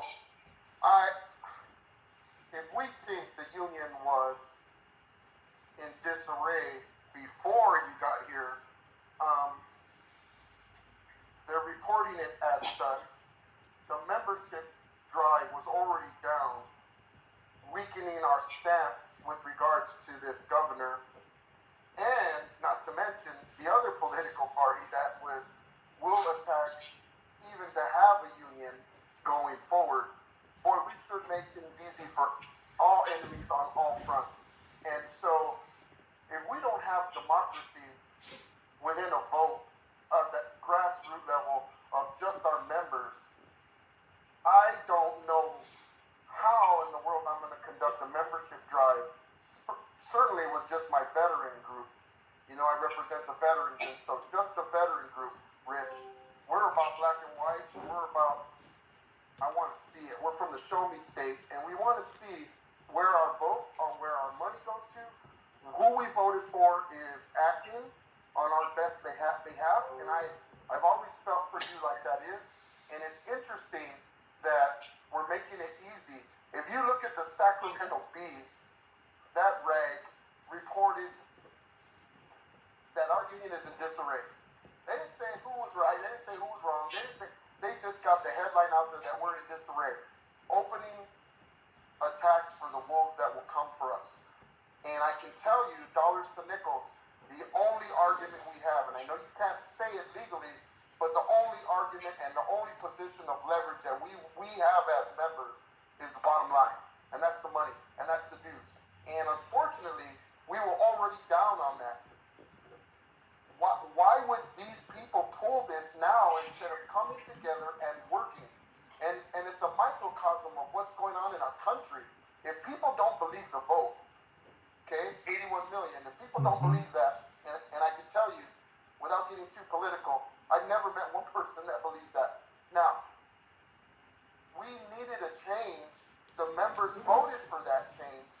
I don't understand why everybody just couldn't get on board, because even Bill Hall, even Annika and David, and I don't know what's going on, and I don't know the nooks and crannies of it, Rich. I only know that I called you and I asked you what your platform was, and we had a man-to-man conversation as two veterans, and I said, listen, here's the problems with our union that I've been in for 13 or 14 years. When I go to offices, and I've been in every division in EDD, I got my membership to 99% because they believe in me. And so I needed to know who I was going to vote for and who I believed in. And I told you, you got me, and I'm going to bring all my vets, and I believe in you. And that's the message. And we want to hear that. And it echoed across as you won. And I don't understand how the people don't understand this simple truth. It'll be you today, Rich, but it'll be them tomorrow.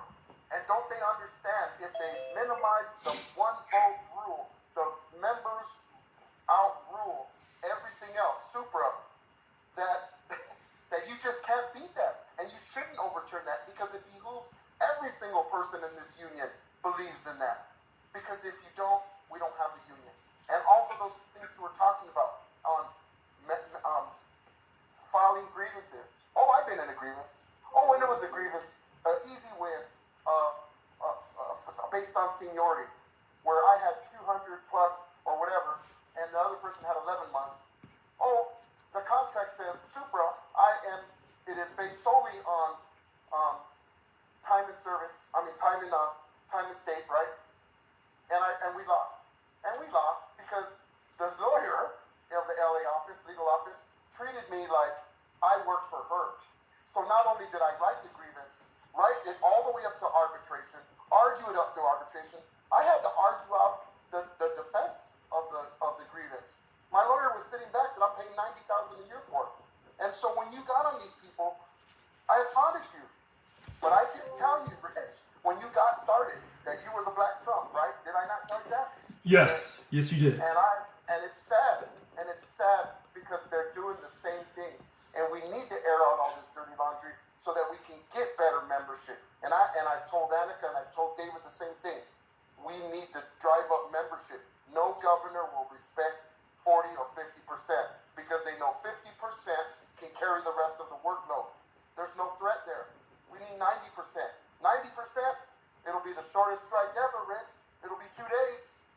When can you come back? Right away. We need you. And I don't understand why we're not all together. Bill Hall, I don't know him. Annika, David, I know well. I'm sad. I'm very saddened by it. I'm very saddened by this recent events that are occurring right before us. I can't believe, because we're about to give away the best thing that we have. If we don't have a union, we all lose. We're about to not have a union. We're making it easy for the people, our detractors, against union membership. You do realize that. And so, unfortunately, the only argument, and I hear you saying it, but unfortunately, you watch. Tomorrow, dollars to nickels, people are going to be calling, sending in their letters to the SEIU, dropping membership. Not just because they're with you, because we are. Because our vote doesn't mean anything. So what are we supposed to do now, Rich? It's angering, it's saddening. I feel you. I'm not as positive as you. You know I come from the negative side of things. I'm a Marine.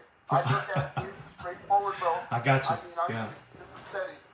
And man, God bless you for everything you've done for us, for me personally, for allowing me a voice to support veterans. I hope I can continue to do that. I know I'm outspoken. I walk it how I talk it, baby. If they don't want me, they can better. Good luck. You're lost. You don't have me.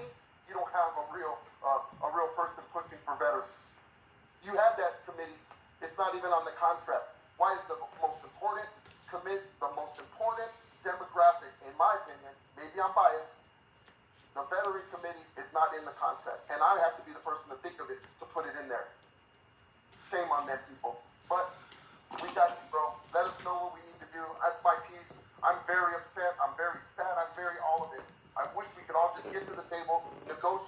A union in disarray is members lose. We lose our leverage. If you thought the management treated us bad before, let's see what happens now. Enough. And thank you everybody for my service. I always tell people, let's start going in a new direction.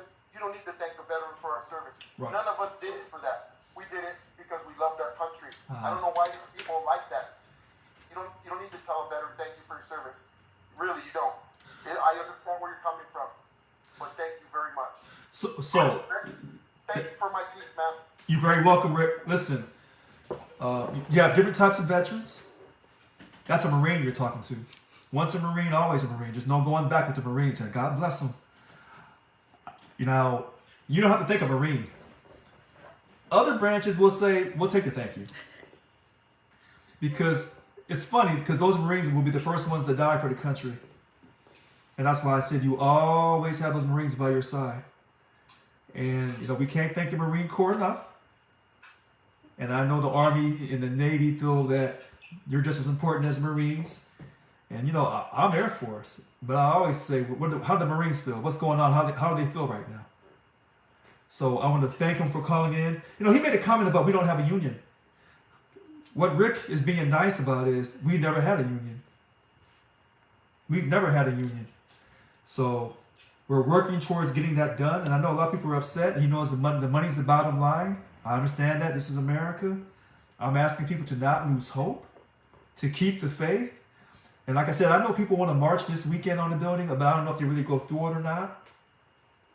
I know other people are talking about filing these lawsuits against the VPs and against the union and all that. I don't know if they go through it or not, because, you know, we have enough lawsuits going on. We want to create, you know, fairness in this union. One quick thing before I go to the next caller, Yolanda Williams. Someone said Joyce Thomas Villaranga, the UAW 2350 president, is online. Is on this call. I'm glad she's on. I'm glad she's on. And so they said, well, why is she on? Because I don't have anything to hide. And, you know, I know why she's on. I know why she's on, but I won't put her on blast like that. Because all this stuff about people and our union and the internal politics, all that's going to come out. It's all going to come out. And some people say, well, Richard, you know, you have to go to court and blah, blah, blah, blah, blah. Okay. I'm looking forward to it. I have a story to tell. All right. Next caller, Yolanda Williams. Go ahead. Yolanda Williams, here. I'll lower your hand. Unmute yourself, please. And go ahead, Yolanda. Yeah. Hey, Richard. Hi. Hey, members. I would like to say thank you, Richard, for being our president and also standing tall in this adversity that you're in right now. You have supporters, 100%. You know, sometimes I get on here and I get upset, you know. Yeah. That's love. I mean, we go through, you know, but I love you. You know, you from the Shelby State, I'm just around the corner in Illinois. So, right. But I appreciate you letting everybody know that I was the one. Okay. Okay. In regards to the essential pay premium, because I looked that up. That was my research. So for Annika Walls to try to take credit, she better back up. Okay? That's why this lady does not like me. So whoever is on the call right now, who's going to go back and tell her, make sure you get my words right when you tell her. Okay? Because she can't take credit from my research. Point blank, period. Okay? Now, also, the fact that Mr. Brown has been going hard on trying to make sure that everybody in this union knows about the contract and being transparent and doing all these PowerPoints, it's showing the abuse in writing. Right. Hold on, Yolanda. Wait. Hold that thought, Yolanda. I apologize, Cheryl. I'm coming right back to you. I apologize. Go ahead, Yolanda. In writing. It's on PowerPoint. You can drop the mic. Just flip right on through. Okay? Okay. So we need, as members, if we all talking Mr. Richard Lewis Brown, and the fact that we want transparency, and the fact that we want to change this union and not keep the status quo, then we need to do these things. Contact the media. We got about 85 people on this call. You're going to tell me Channel 9, Channel 2, Channel 4, Channel 7, Channel 13, 85 people contact? I'm talking, and say what you got to say about what's going on, and that your vote matters, and that nobody can step on your vote. That's what we need to do. I did mine. I did it. That's why I keep putting it in the chat. Second, if President Brown is saying call MRC, I kind of disagree with that because I'm calling with the caller. Like, Okay. hey, you know, Okay. kind of think about, hey, these people, you calling MRC, dang, I don't know. You know, yeah, I don't know. Okay. But Okay. members, Right. we need to make something happen. People are also stating in here, we need to pick it. We need to set a date for everybody that's on this call. It only takes probably $4. Go to 99-cent store. You go get you a board. There's a stick, a yardstick. I've done it before with the Essential Premium Pay. I did it by myself. Nobody was with me. I went to Smart and Final, Food for Less, Walmart, screaming my lungs out. Had a hoarse voice, trying to get people to listen. That's what we need to do if we want Mr. Brown to continue his leadership and change SEI Local 1000. It can happen. It can happen, people. We on these calls every Wednesday. It can happen. Go out there, 99-cent store, $4. Make a sign. Start doing it. Call the media. And if you want to do what Mr. Brown say, call MRC. But so this is what I suggest. Okay. And for all you guys who don't know, you probably do know, Annika has an issue with some people. This is why she doesn't let you in her calls. And I'm a steward. Thank you, Mr. Brown, for making me one. Very welcome. She doesn't let me in the steward calls. Been blocked since probably, I guess it was December 7th or so when I said the appeal that I did against the union because they denied it was a party, a listening party. That's my exact word. She didn't like it. She's over representation and organization. She didn't like it, and I could care less. Whoever's listening, you can tell her that. Because whatever I say, I can tell her in her face. But you don't go against the president. People have voted. And for these three people to come together and say we want to suspend him, that is absolutely absurd. And we should all be mad, and we should all get up and do something about it. I understand we're talking, but we got to do something. In order to have Mr. Richard Lewis Brown stay in there and keep on being transparent and change it so everybody can look at us and say, man, they did it. Those people who were serious, they made sure their vote was counted. They made sure to keep Richard Lewis Brown in. We'll be in the newspaper. We'll be in the newspaper to keep our president, SEI Local 1000, Richard Lewis Brown, in business, period. Everybody do something, please. Richard, I really respect you. I'm for you 100%. You know me. I speak my mind, but I'm with you, brother. I'm with you 100%. I'm done. Yolanda Williams. It's when people call with that type of energy and passion that tells me I was put here for the right reason. And you know, Yolanda doesn't even realize this. How hard I've been fighting for her. She makes this point, and then I'll get to the next caller. I'll make this quick. She makes this point.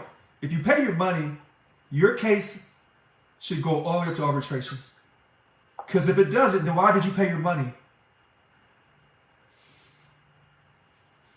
And when you notice now, when they suspended me, in their minds, they suspended me. What was my last PowerPoint presentation about that grievance process and how the staff was really helping to determine if things went to arbitration or not? And I kind of told you that we weren't really in control of our destiny.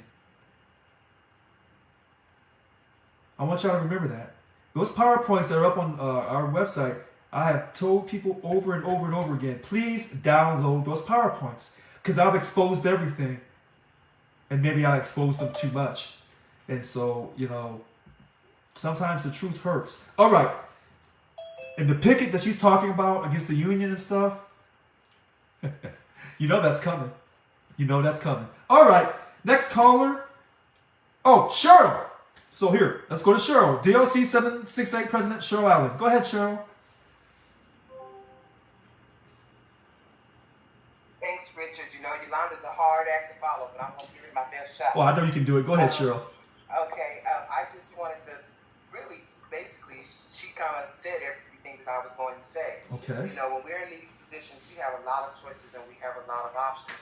And one of the things that I think that we could pay more attention to as we move forward in the very near future is, first and foremost, we have to get to the point where we have a sound strategy.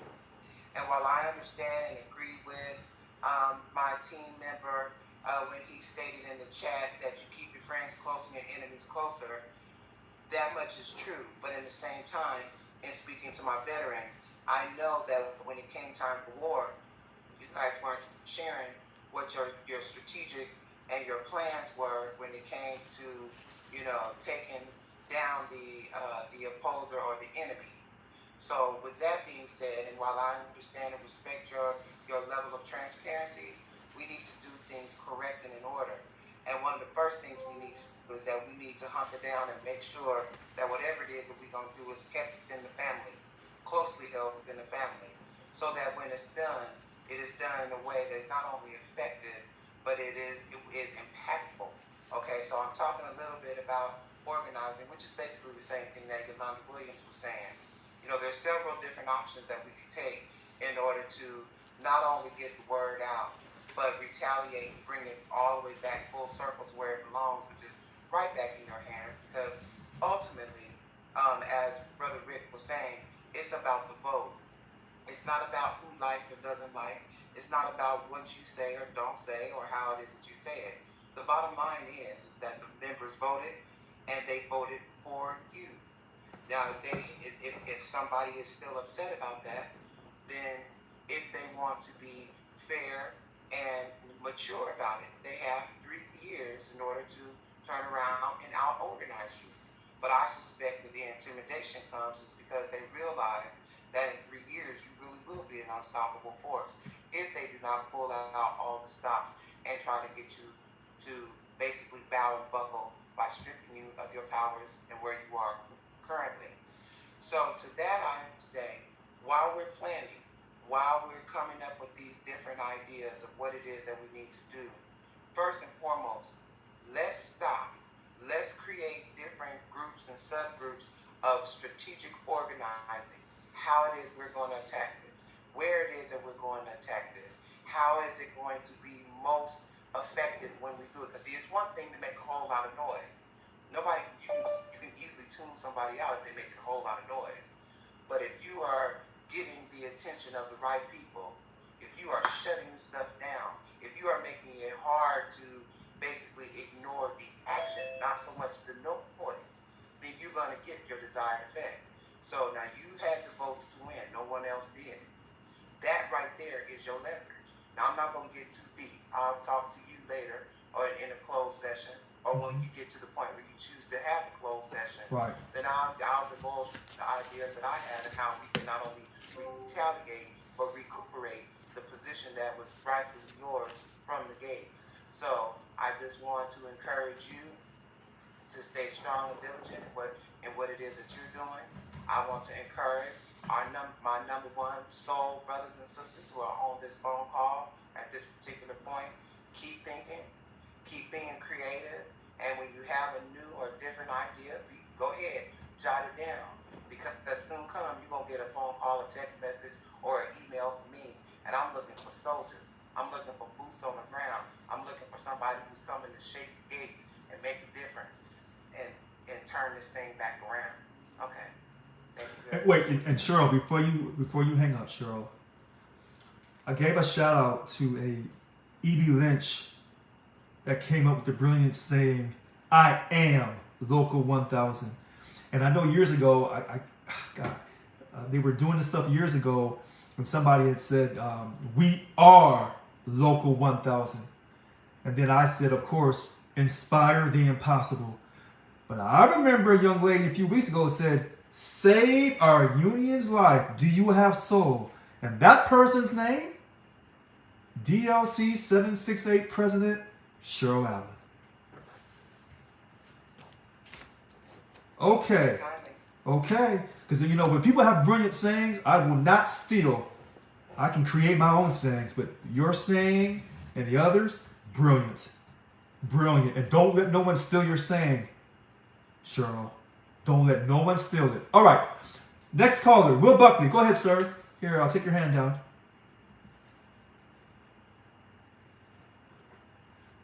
Will Buckley.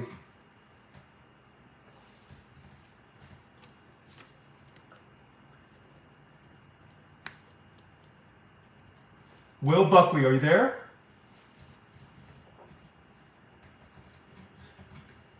Okay, if I see Will Buckley come back in, he must have took his hand down.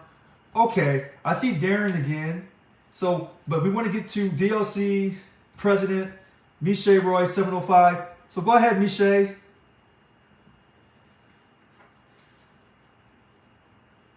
Good evening, everyone. I just want to piggyback off my sister, Cheryl and Yolanda. They basically got to all the points I had, and especially with Ms. Yolanda on pointing out with some of our VPs piggybacking off of people's ideas and when are pointing the finger and blaming, because with all of the training and all of the information that's been going on, and Richard, you already know because we had this conversation about our stewards and the training that they weren't getting, and just a conversation I had with Ms. Annika. So this was very surprising to me. Yeah, it was very surprising and very disappointing. No, let me take that back. Not surprising, it was, I kind of knew that, but it's disappointing that people didn't know what was coming. Mainly. So I'm with my sisters as far as organizing and getting things together and figuring out what we're going to do and how we're going to move forward from here. Because this was something that was planned before, going all the way back to the first caller that I first heard that said that this was a strategy that to get Richard Brown out before Richard Brown was in. That was Florence Stinger, I believe. Florence Stinger brought that up, yes. I don't recall the name, but that's why I said kudos, because I remember that phone call. I remember what happened. Couldn't find emails, but I know it happened. And I'm, like I told Richard, I'm not crazy. And for people to be upset that we didn't jump on the bandwagon with it is ludicrous. Like, you try to get this man out before he even got in. One quick thing. Did they call you after they announced I won on May 24th telling you that they wanted to get me out? Did they call and tell you that, or was it over a Zoom? I don't know if this was a meeting before the election or right after. Just like she said, it was a whole conference call or a Zoom call that we were all on. A conference call or a Zoom? It was multiple, and a lot of these people that are supposedly board members that say right now that they don't know nothing about this is BS. So can I ask you this question? Because I have been asked religiously. They said, Richard, we don't care what you say on video. You better find an attorney. Because you may get subpoenaed. And so, you know. And once again, yes, I swear for God that is exactly what happened. And I I told you, it wasn't just me. You talked to our chair that told you that he knows about it. He recalls it. My vice president, who is now my vice president of my DLC, she recalls it. Who's your bunk chair again? Who's your bunk chair? My chair is Eric Murray. Oh boy. Okay. And you said your vice president knew as well? We were all on the call.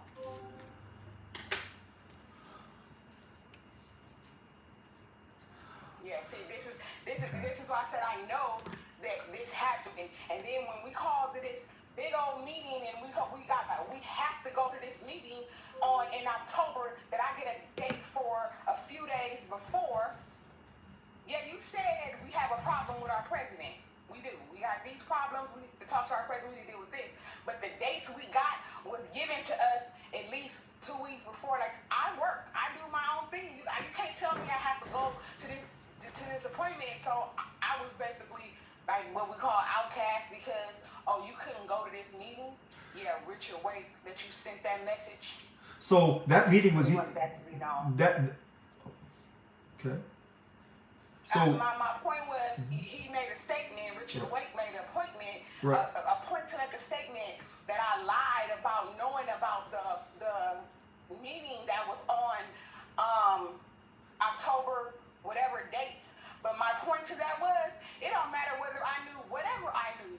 Don't get on here trying to bully me. You ain't even a DLC president at this point. Why hold on, President Roy. Actually, DLC 767 President Richard Wake is president again. Because but my point is right. This, don't come for me if you don't know me. Okay, got it. That was my point. Got it. And his coming for me, whatever his opinion is of you and whatever goes on, when he votes for his people, it's right. his thing. He don't need to get on there bullying nobody and saying anything to nobody about what they vote. I vote for what my members want. So I'm glad you brought that up. And I see DLC 741 President Monica Rodriguez. So he put in that his VP was going to be president for 60 days. Well, that 60 days is up. Now, maybe he'll rush out this week and say that he's still sick and he needs family time, but I don't think he will. So he's the DLC president again. See, people don't think that I watch, but I do.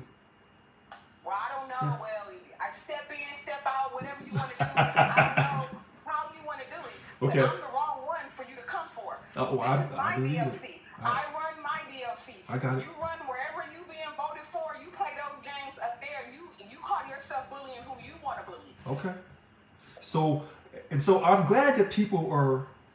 One thing about me, people say Richard's out of control, but I allow people to be themselves around me, good or bad. I allow people to express themselves. President Roy is basically saying if you come for her, she's coming back at you. That sounds to me like a DLC president holding their ground on their turf. So when people try to say that DLC 792 president Jack Dean, that he's out of control or he's a bully, no, he's not. And I've told President Dean that I know a lot of DLC presidents who act just like him, and they're not accused of being bullies.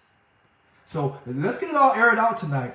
And one quick thing, I agree with you, Michelle. Now, that meeting in October was illegal, and no one should have gone to that.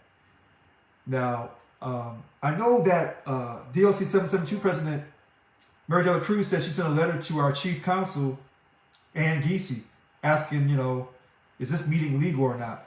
So she did, and she did it back then, and she did it recently in our meeting, because I was surprised because the email that came to us this time came from your secretary. So let me wait, hold that thought. No, wait, hold on. Because I've already had people calling me, heating me up on that. When they suspended me on Monday with their little fake suspension, it's funny because my two special assistants were put on ATO for the week for whatever reason. But the president's assistant, somehow she's still able to come to work. And so when she sends out emails, she's not sending out those emails on my behalf. But it's still. At the bottom of it Secretary Richard Brown. What? Okay. So you're right, President Roy. But in that email about the board meeting and this weekend, March 5th at 9 o'clock, it says Irene, the 3 VPs. But I can easily see now how someone could be misled. I did not authorize that email. What time do you have? 8:35. Let me say this for everyone again. That email that went out about this emergency board meeting this weekend was not called by me. It was not called by the president, Richard Lewis Brown. And so even though the president's assistant sent that email out, she did not have my blessing because they blocked my email access on Monday. They think that they suspended me.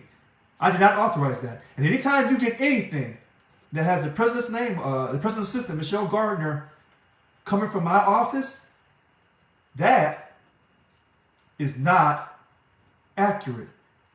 And so she shouldn't be sending stuff out, or she should just say, hey, she's just, assistant.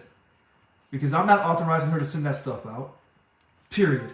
Well, that's why it was confusing, and that's why I was asking for clarification. Yeah. Because I didn't get all the way to the bottom and read all who I asked, who was calling the meeting, what was this emergency meeting about, how are they calling the emergency meeting, right? And you ain't even told people about it. Are we getting union leave? I didn't have any information. I was told later on by someone else, oh, you have to click on a link and the link will get you to this. And I'm like, okay, yeah, this is a little confusing and unorganized, which usually what happens when it comes to Annika. So it's funny because someone is trying to say that, I don't know who this is, saying Miss Roy is lying, blah, blah, blah, blah, blah. So I've never known Michelle Roy to lie on anything, period. Her or DLC 768 President Cheryl Allen. I've never known DLC 772 President Mary Dela Cruz to lie. So when I hear people say about people lying, I can forward you the dang email. Excuse me? No. There's somebody on Facebook Live saying that you're lying, and so I don't know who's saying this. And people who are on Facebook Live, they know who they are. So maybe you should come on the Zoom meeting and call her out, and let's just see how this plays out. That part right there. Yeah. So I want to know who. Yeah. Because I can't see. I'm trying to talk to you. Watch the Zoom and watch the Facebook Live. So I'm doing all these different things. But here's the one thing we do know. Remember, Michelle, then I get to the next caller. Richard Wake is saying that. Richard Wake is saying that. Really? Well, I think we know. Oh. Like I said, yep. I can forward you the exact email that he sent me talking mess, and I responded to him. So I'm lying about what? Yep. Once again, his fake behind needs to sit down, take like I told him in my email, you need to take several seats before you come for me. And you know what? I support that, President Roy. And like I supported Florence Stinger when Kevin Healy, DLC 752 President Kevin Healy, who's been harassing her for months. And I had to stop that when I still had access to the building. So, it's funny how people are saying that some of these people are bullying them, and it goes unnoticed. But yet they tell you that I'm a threat in the paper SAC-B, as someone said, SAC-B, that interesting newspaper. But they got papers to sell. I respect that. That they're portraying me as being this angry black man. But that's racist. And I stand behind that statement. I'm a black man in this country. So SAC-B, you're trying to sell papers? I get it. You're trying to make a racist portrayal of me? I understand that too. That's who you are. I get it. This ain't my first rodeo. All right. We want to thank President Michelle Roy for calling in. So now, let's get to the next caller. So, we've spoken to Darren. I want to go to Will Buckley. Somehow we lost him, and then we'll go back to Ron Rawson. So go ahead, Will Buckley. Go ahead, sir. Richard, can you hear me? Loud and clear. Go ahead. Okay. Well, good evening. How you doing? I'm okay. It's good to see you. Anyway, I was on last night's call with Annika and them to see what agenda they had. Honestly, they had no agenda. They did talk about a little bit of the lawsuit of what they could offer or tell the people. But they never said how they was going to take the union or its members. They said that all their action was for the union itself, but they didn't say it for the members. I was hoping they would say how they were going to react to enroll new members, keep members from jumping ship. Okay. Anything like that, and they never did. Yes, 3 of them did look like they're lost. There was no leadership, no one took charge, except for Annika doing all the talking. Wait, hold on, Will. I didn't mean to cut you off. Someone has just texted me and said, hey, does the president's assistant, Michelle Gardner, still have your permission to send emails? Absolutely not. She does not have my permission. She needs to cease and stop that immediately. And I have 840 when I'm saying this to Michelle Gardner. Go ahead, Will. Yeah, to finish what I was saying is, I want to see, what direction it was talking about. Okay. Like I said, for me, the people is a union. It's not who holds a position or a title. You're as strong as your union.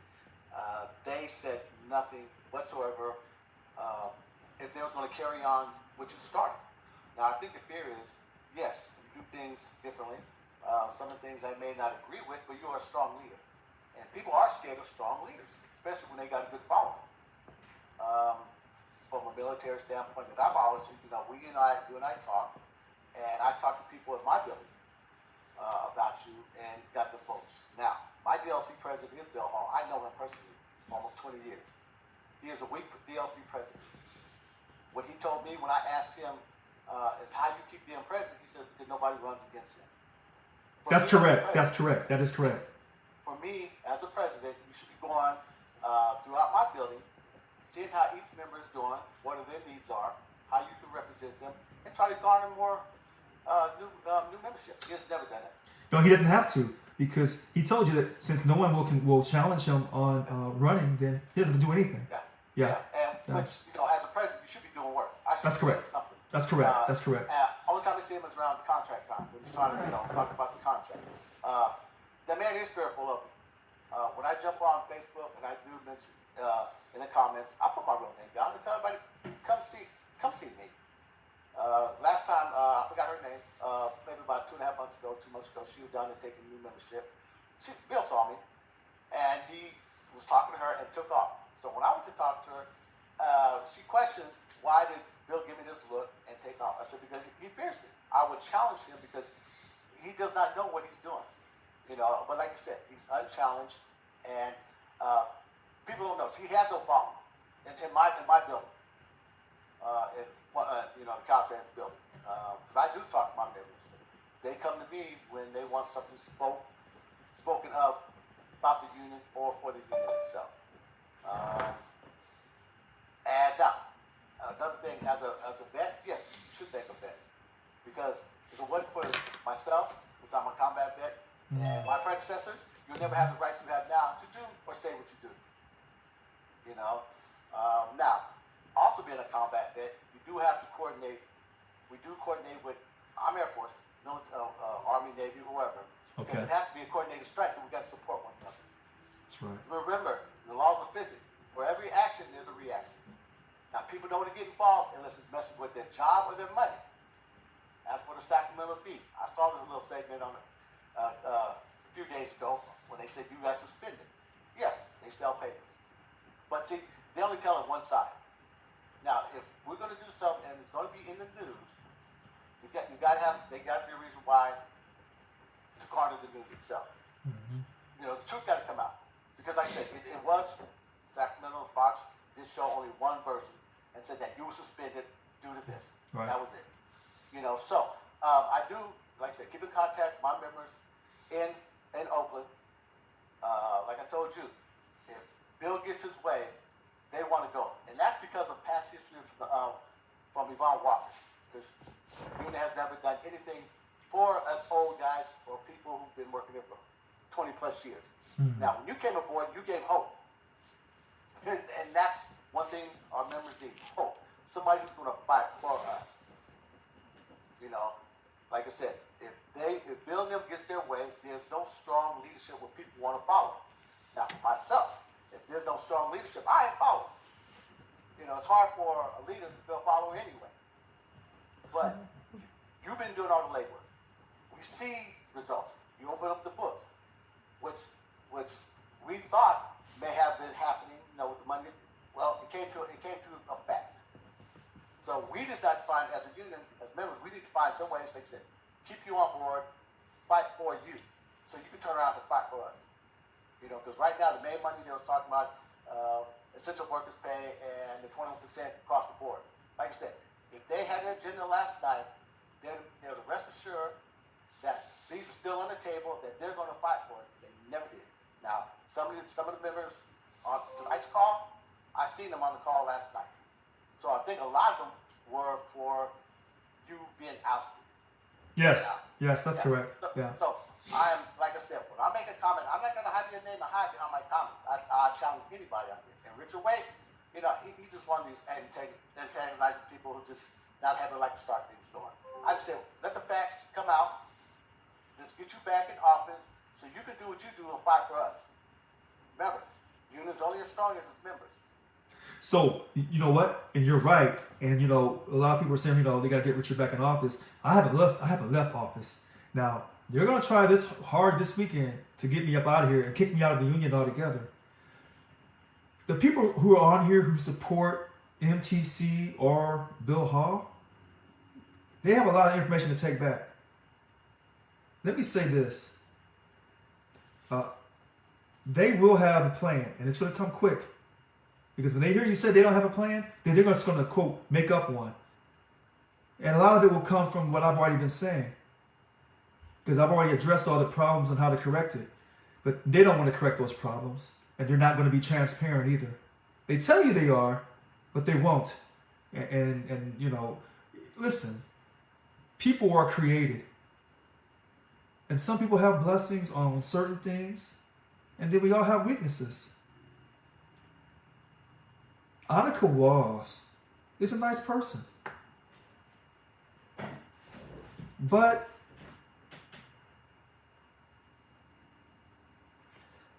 she, in my personal opinion, is not sincere and she's not genuine. That's just my opinion.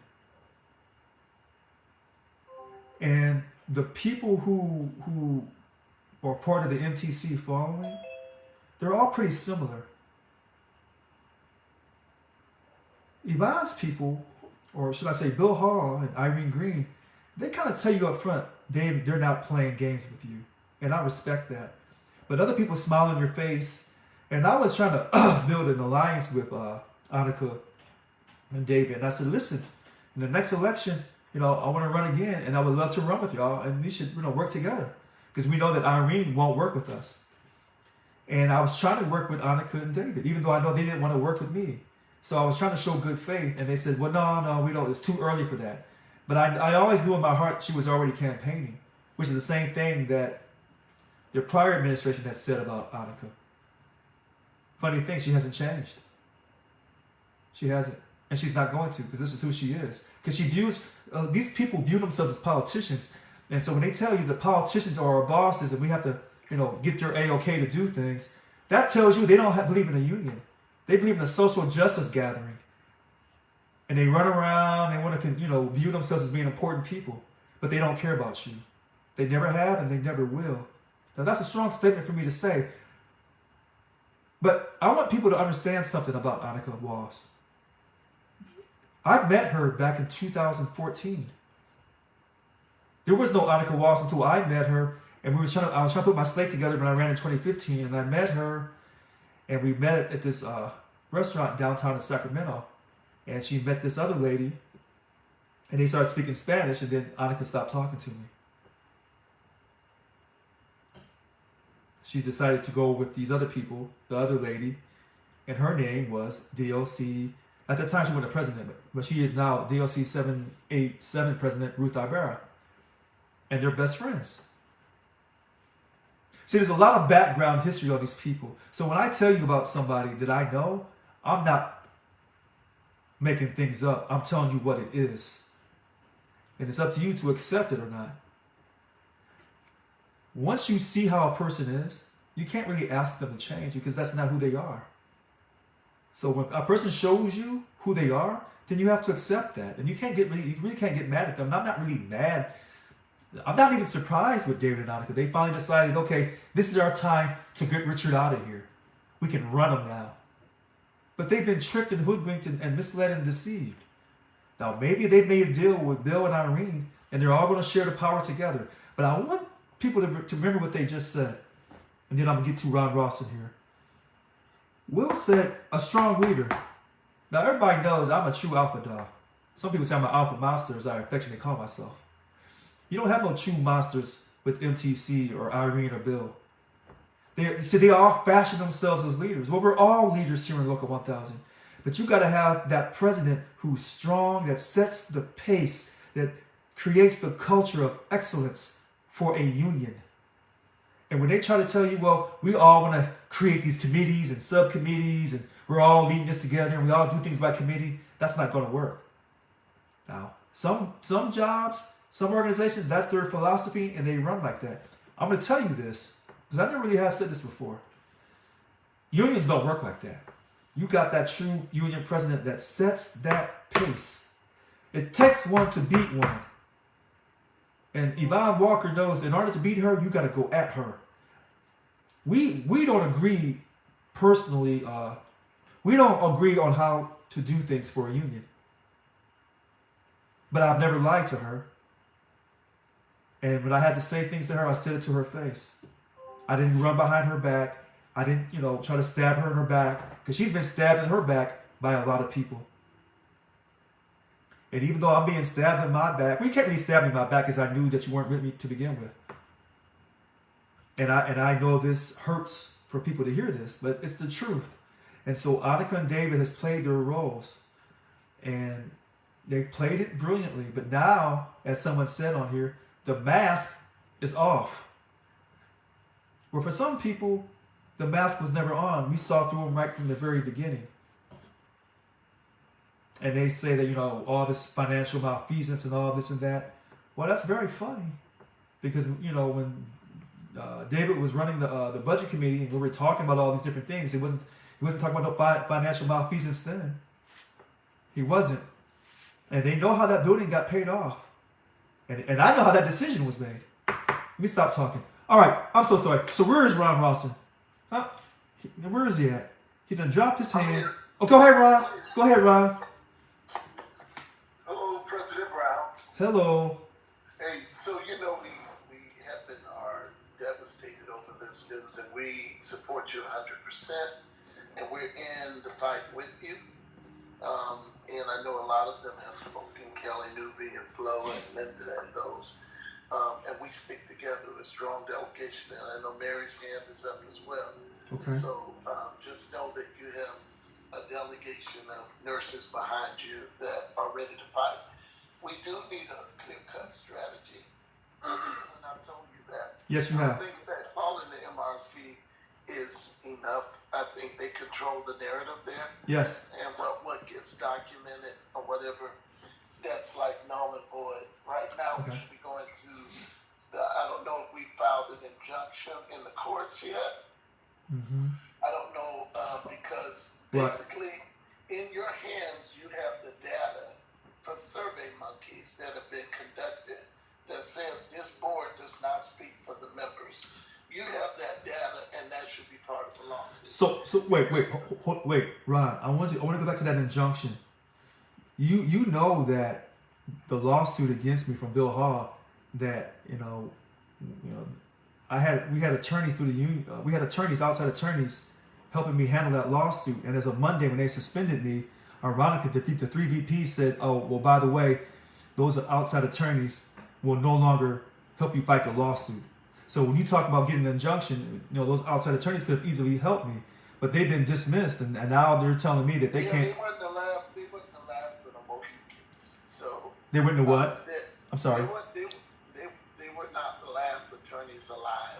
Okay, so but I want people to know that on Monday the VPs had them.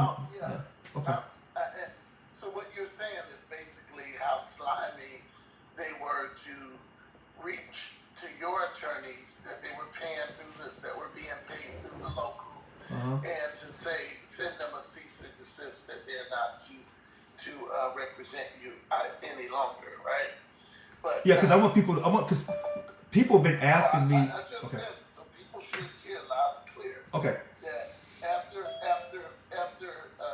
Mr. Dean exposed, I think it was Mr. Dean exposed that letter in your listens to you call the other Wednesday.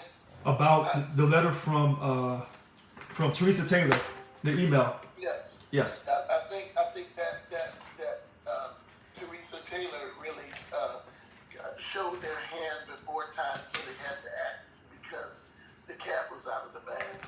If you know this, the next day the Hampton called David Jimenez and Annika. They would speak to us that Wednesday night, but the next day we pulled them on a call with you, and they all lied and said they were not for the insurrection. They were not working with Bill Hall and those people. They said it on the call with the Hampton. And we said for them to make these statements public, and then they ended up hanging up during the call and then carrying on with this BS. We need clear-cut directives as to what we're going to do, strategy. And I do agree that you may not want to put it on this open line. You need to call, a core people so that we can get the word out to our activists. But a court injunction, because technically if you can't go to the headquarters, they shouldn't be in there. And I think that place should be locked down until such time that a judge speaks and gives the keys to someone. And it shouldn't go down like that. We should be meeting the people that are picketing. We should be meeting at the headquarters, because we are the landlords of that building. We are. Our dues pay the rent on that building. So we all are co-partners, and we should have a sleep out, a sick out, a 10 out, or whatever, and dare them to move us off the property. You have to do this just like the people who were striking at Kaiser. They had a tent out, and that tent don't move until this is decided. So they Ron, can't move us off the property so, because our dues money pays the property. So Ron, I agree with you, and so if that's how you feel, then you can organize the Heavens and come down. And I will not persuade you to not do that. If that's how you feel about your money and it's being wasted and your votes being wasted, whether you voted for me or whoever, then you can organize those Heavens and come down anytime you want. Yeah, we can have shifts between everybody. So you organize. So if you organize the people are there from these 4 hours, these 6 hours, whatever. So if you another group until right. So if you right, that's fine. So I'll let you organize the Heavens, and then whenever y'all want to come down, y'all go down and y'all start doing. No, hold on, wait a minute. Yeah. You're gonna be responsible for the Heaven group. Right. And then we'll let somebody else be responsible for another group. And that way you will be able to control how the Heavens organize this, and y'all come down and do this, and then we'll have other groups doing the same thing. Yeah, just so you know, Right. yeah, I got you. Okay. Just so you know, you don't need an attorney for us to file an injunction. A paralegal, anybody can do that. You can write that. You can go down and file an injunction at the courthouse. You don't need an attorney for that. Okay, so I want you to stop right there and hold that thought. Stop right there and hold that thought. Okay. Yeah, because people are thinking, oh wow, if Ron's telling him that, maybe because we're 100,000, almost 100,000 strong, and there are paralegals who work for the state of California who may be upset about this. If you keep saying this, they're going to contact me, and there'll be a fight over who's going to file the injunction for me, and then I'll have to, So right. Yeah. So I'm just saying we have a lot of avenues we can go, but right now we don't need to be just continue. My slogan. We're gonna talk about it. Let's be about it. So. Well, you know what? And I don't know how fast you can organize the Heavens for this Saturday, because they're going to be going down there for their for this special board meeting. Some of those people will go down there in person. That should have been the gist of the call. Everybody should be down. Well, wait a minute. I don't know what you and the Heavens will do.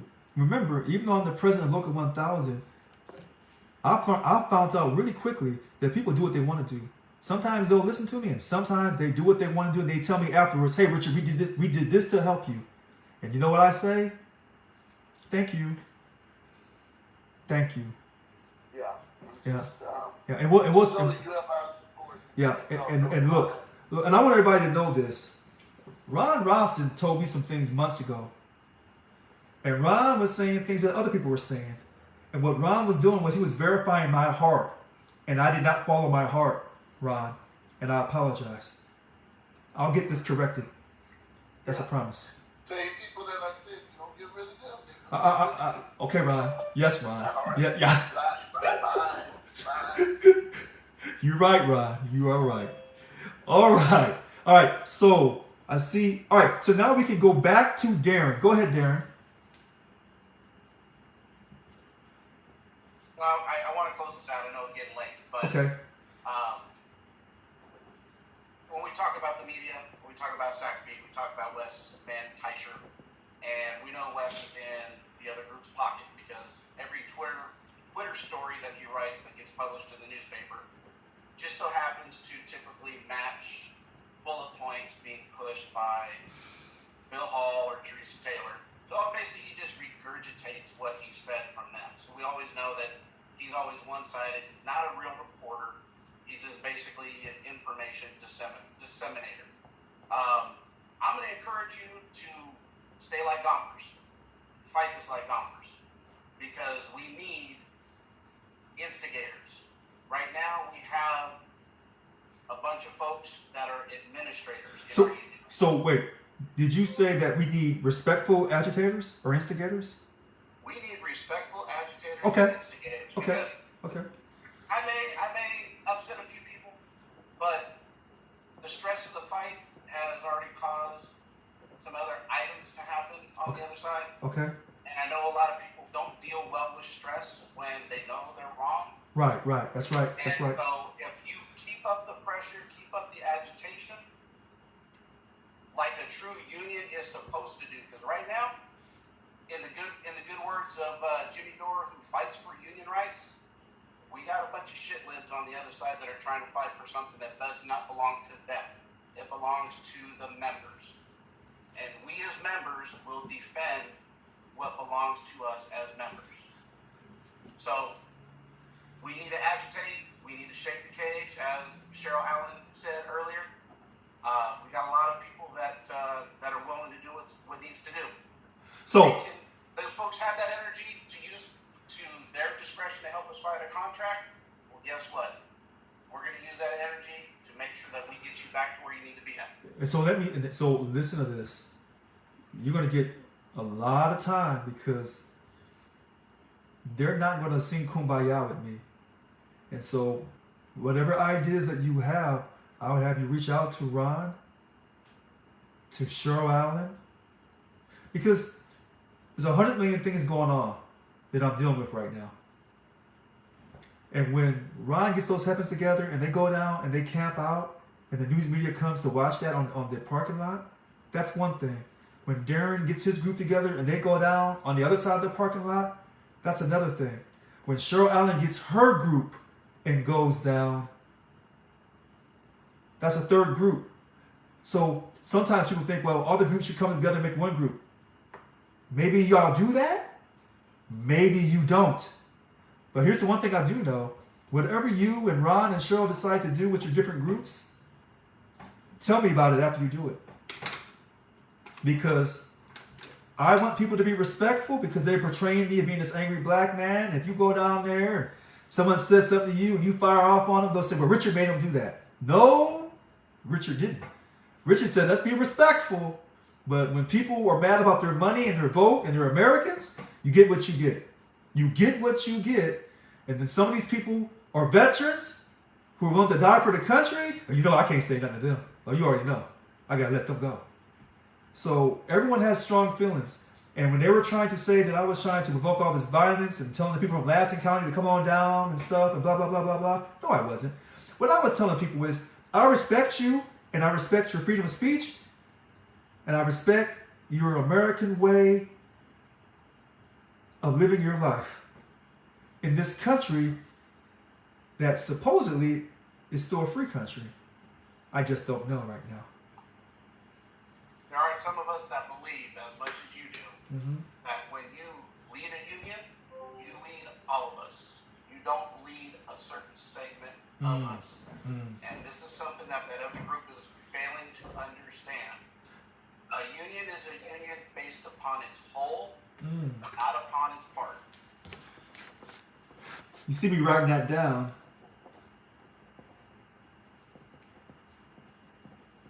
Okay. And I think, you know, Darren and a lot of people, what you're seeing Local 1000 being exposed out in the open. And this is why they're trying to also run me out of here, because I'm exposing things. So when people tell you that they're for transparency and stuff, no. What they're for is, what's that fancy word? They're translucent. They show you what they want to show you. They don't show you everything. I kind of show everything. So when they were accusing me of using remember they said I went to the day spa for black men, and I was doing all this stuff. Come to find out, they were at the day spa. Remember that? You know, they were at the day spa.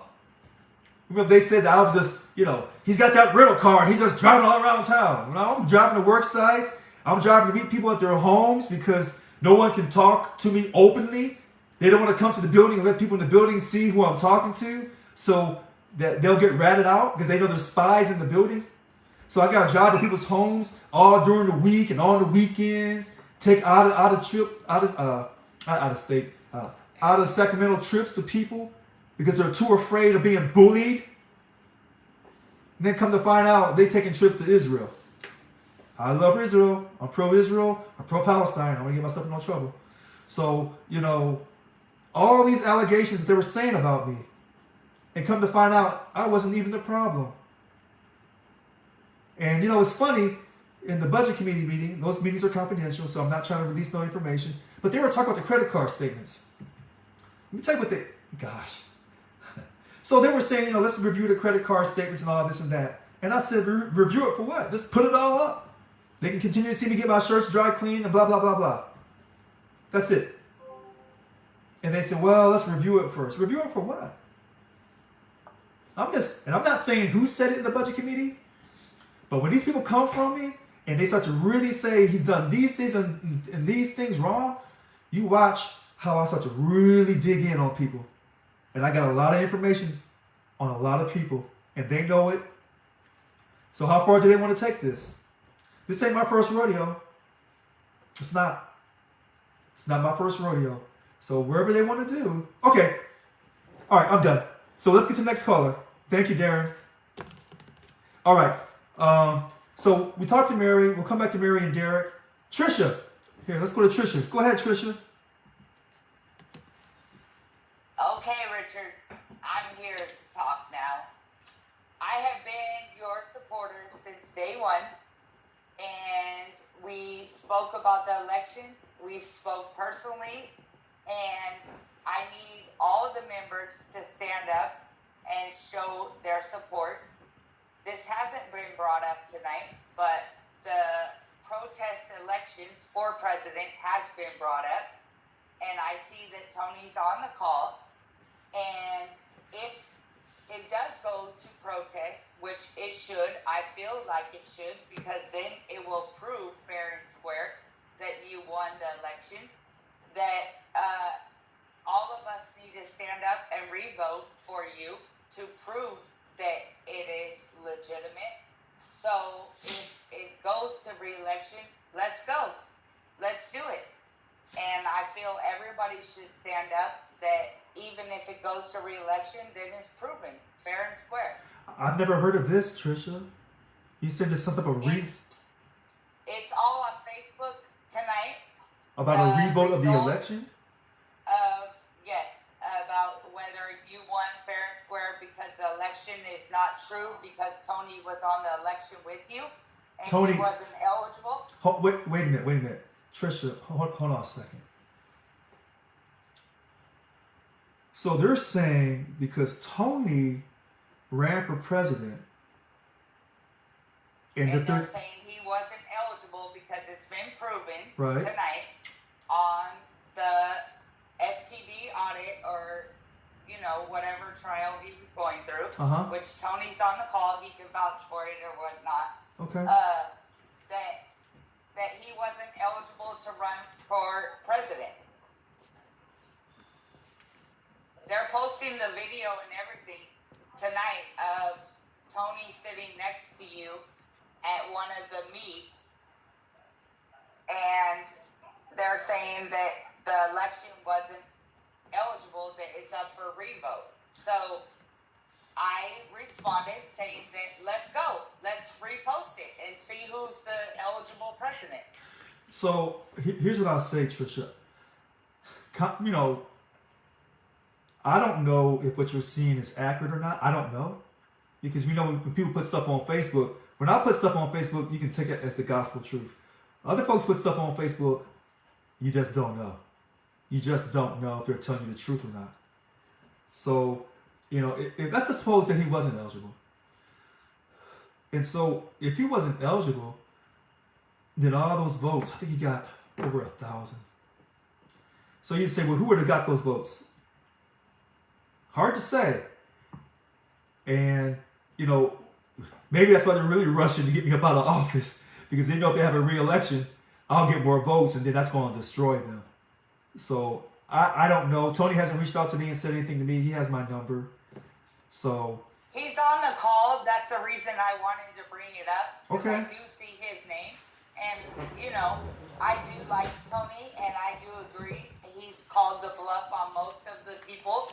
I've been involved in the union for 6 years. Okay. And I'm tired of the lies and, you know, the truth talk, Annika's Tuesday night BS that was going on, which persuaded me to vote for you. I also watched Tony's videos, and, you know, it's very unfortunate that this is happening. I feel that there's one person in the VPs that has persuaded the others, besides the fact of them being two-faced, that caused this drama. And who do you think that is? Irene Green started all of it. So, and the reason why I ask you that question, there are people on this call who support Irene Green through thick and thin. And there are people on this call who support Annika and David through thick and thin. Everyone has. I never supported Irene. I don't know why you supported her when you posted the things to support her. No, hold on, wait, hold on, Trisha. I never supported Irene. What I said is Irene Green won her VP of bargaining, and she should not have to run again due to the negligence of the staff not catching the people who ran who should not have been allowed to run. That's what I said. Well, yeah. Well, it seemed as if you were supporting her. I feel like she got votes because of that. Oh, okay. And I feel like she's always been Yvonne's supporter. Yes, that's true. And that she persuaded the other teams to follow. Okay. After everything that happened with you and her. So I'm putting it loud and clear that I feel it's she's running the show, and it showed last night on the call. Okay. And it's very apparent. And you know what, Trisha? You're not the first person. Well, you're the first person to say it to me openly, but I've gotten calls about the situation last night. I say the situation. They call it whatever they want to call it, but I call it the situation. All right. But you make great points, Trisha. You know I'm very apparent because I am the first one who told you that the awkward videos were not appropriate. Okay. That's correct. That is correct. That is correct. All right. So I see. All right. We're going to go to Frank asking because I'm sure he has a lot to say. And then we'll come back to the other two people in line. So let's go to Frank right now. Go ahead, Frank. Thank you, Richard. I just have a comment. Sure. I don't know what the hell Mary Delacruz's problem is, but she needs to leave me out of her mouth before she catches an HR1. Okay, Frank. Well, thanks so much. You have anything else to add? Hello, Frank. Just talking and asking. Okay. So I guess Frank didn't have anything more to add. I guess he's all right. So I see one hand left. Go ahead, Derek. Oh, I'm sorry. I gotta catch my breath after that. Okay, it's been a long night. Sorry. Okay. All right.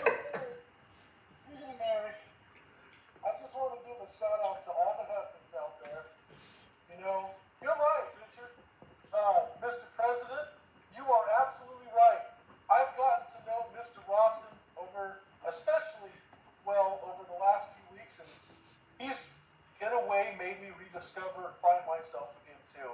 You know, sometimes we need people of action.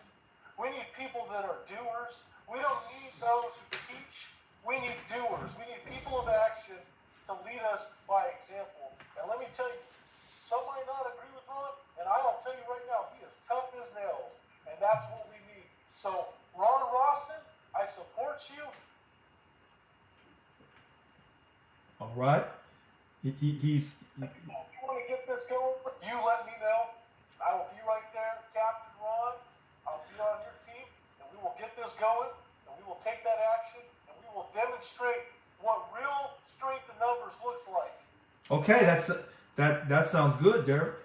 And one more thing I wanted to say, Mr. President, I forgot to mention earlier. You know, there's a thin line right now in the sand, and I want everyone out there to know there ain't no in between. You're either for or against at this point, and I hate ultimatums, but there's none of this, we partially think this, because that's what the VPs did. And you know where their allegiance is at, you know where they stand. So who are you really for? Ask yourself that question. Everyone on this call wants to talk about they love the members, they want a better union. What are you really fighting for? Let's get out there and demonstrate in this protest. So here's a challenge I issue to you, to everyone. Because you don't have to, the Heppens and Ron, because Ron's a Heppen, they're a very tight-knit group. They argue among themselves, and then when they're done arguing, they go to work. Different groups will do different things as far as protesting at the headquarters at Local 1000. Other people are taking the legal route, and they're filing lawsuits. Okay. Everyone's going to do what they do. And so I don't know what people are going to do until after they do it.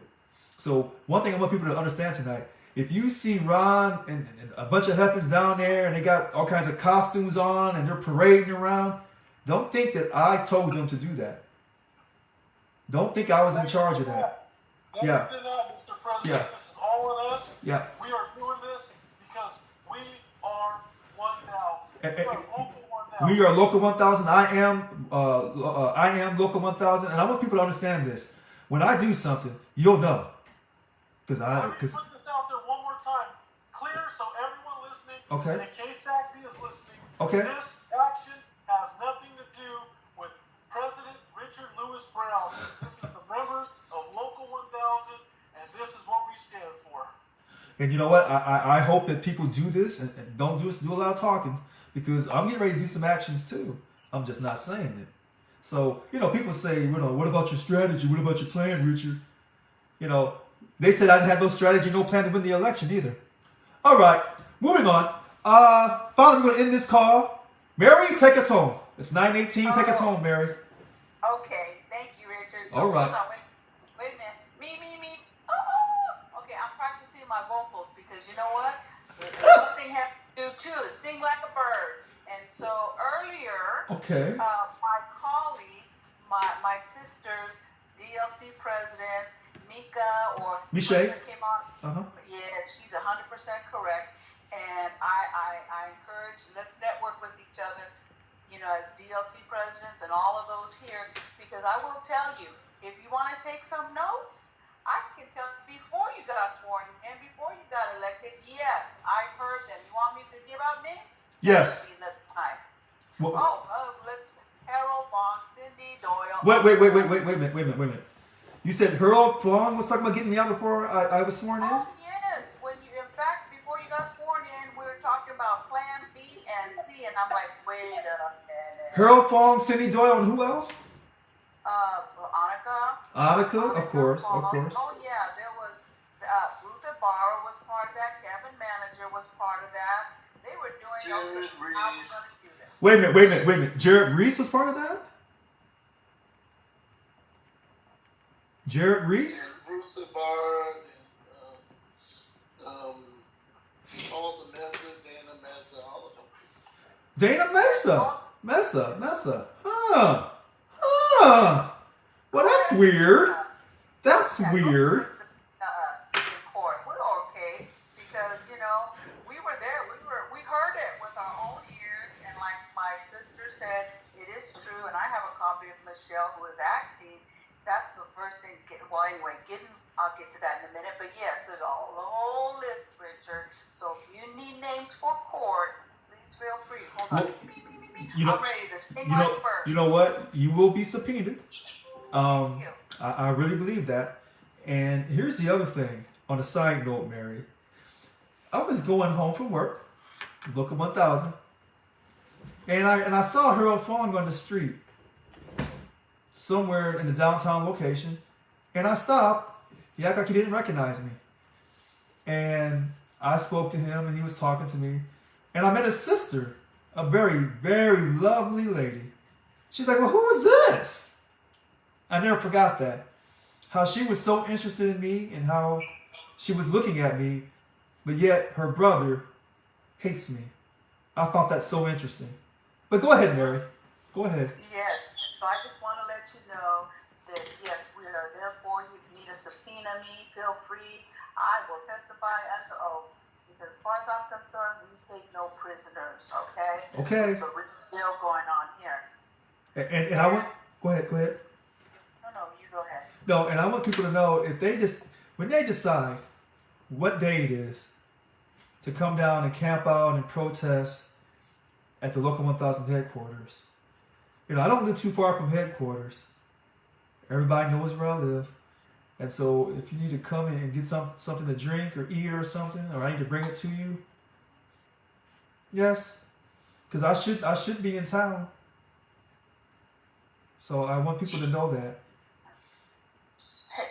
We probably... Just take note of the chat, President Brown, because we're going to need the barbecue grills, the generators, all of that, because we're going to be cooking out on the ground, and we're going to stay out on the ground until they put us off. So I need everybody with a tent to give me an extra tent. I don't have one. You know what? I got the message. I know what we have to do. And I know other people are doing the fundraisers. I just need you to understand that we are co-landlords and we pay the rent. And nobody can put us off the grounds when our dues money pay the bills there. All right. I look forward to seeing you. We pay the bills, and no one will move us. And so I see Yolanda Williams. Don't worry, Yolanda.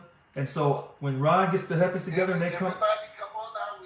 We're gonna camp out on the grounds. We got to see a day when we want to start. Maybe the board of directors meeting. It's a good time. Yep, that sounds good. Okay. All right. So, Mary, are you done, Mary? Because we're going to close this out here. Yes, thank you so much, and we're there with you. We're together. Hey, I want to thank everyone for coming tonight.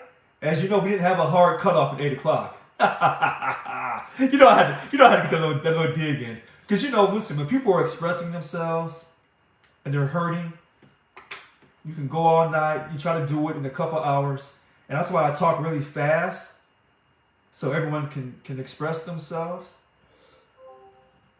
And this was a good night. And we're going to do more of these. And I will be back at that office. And, we don't know exactly when, but I will be back. And we're not going anywhere. That's a promise. All right. Thank you so much. Today has been March the 2nd, 2022. I am still your Local 1000 president. And we're going to fight these people. Oh, yes, we are. Respectfully, with love, peace, and... Thank you, Richard. You're very welcome. With love, peace, and hair grease. We don't believe in violence. We want to be respectful, but we want to be persistent. We want to be determined. And we want people to know your vote matters. Your life matters. It always has. And in this great country, your vote and your life always will. Mwah! Love everyone. You're very welcome. We support you. Thank you. Thank you very much. I'll talk to everyone. And we're going to take action. You'll see. Respect the vote. Respect the vote. All right, everyone. Have a great night. All right. Good night, everyone.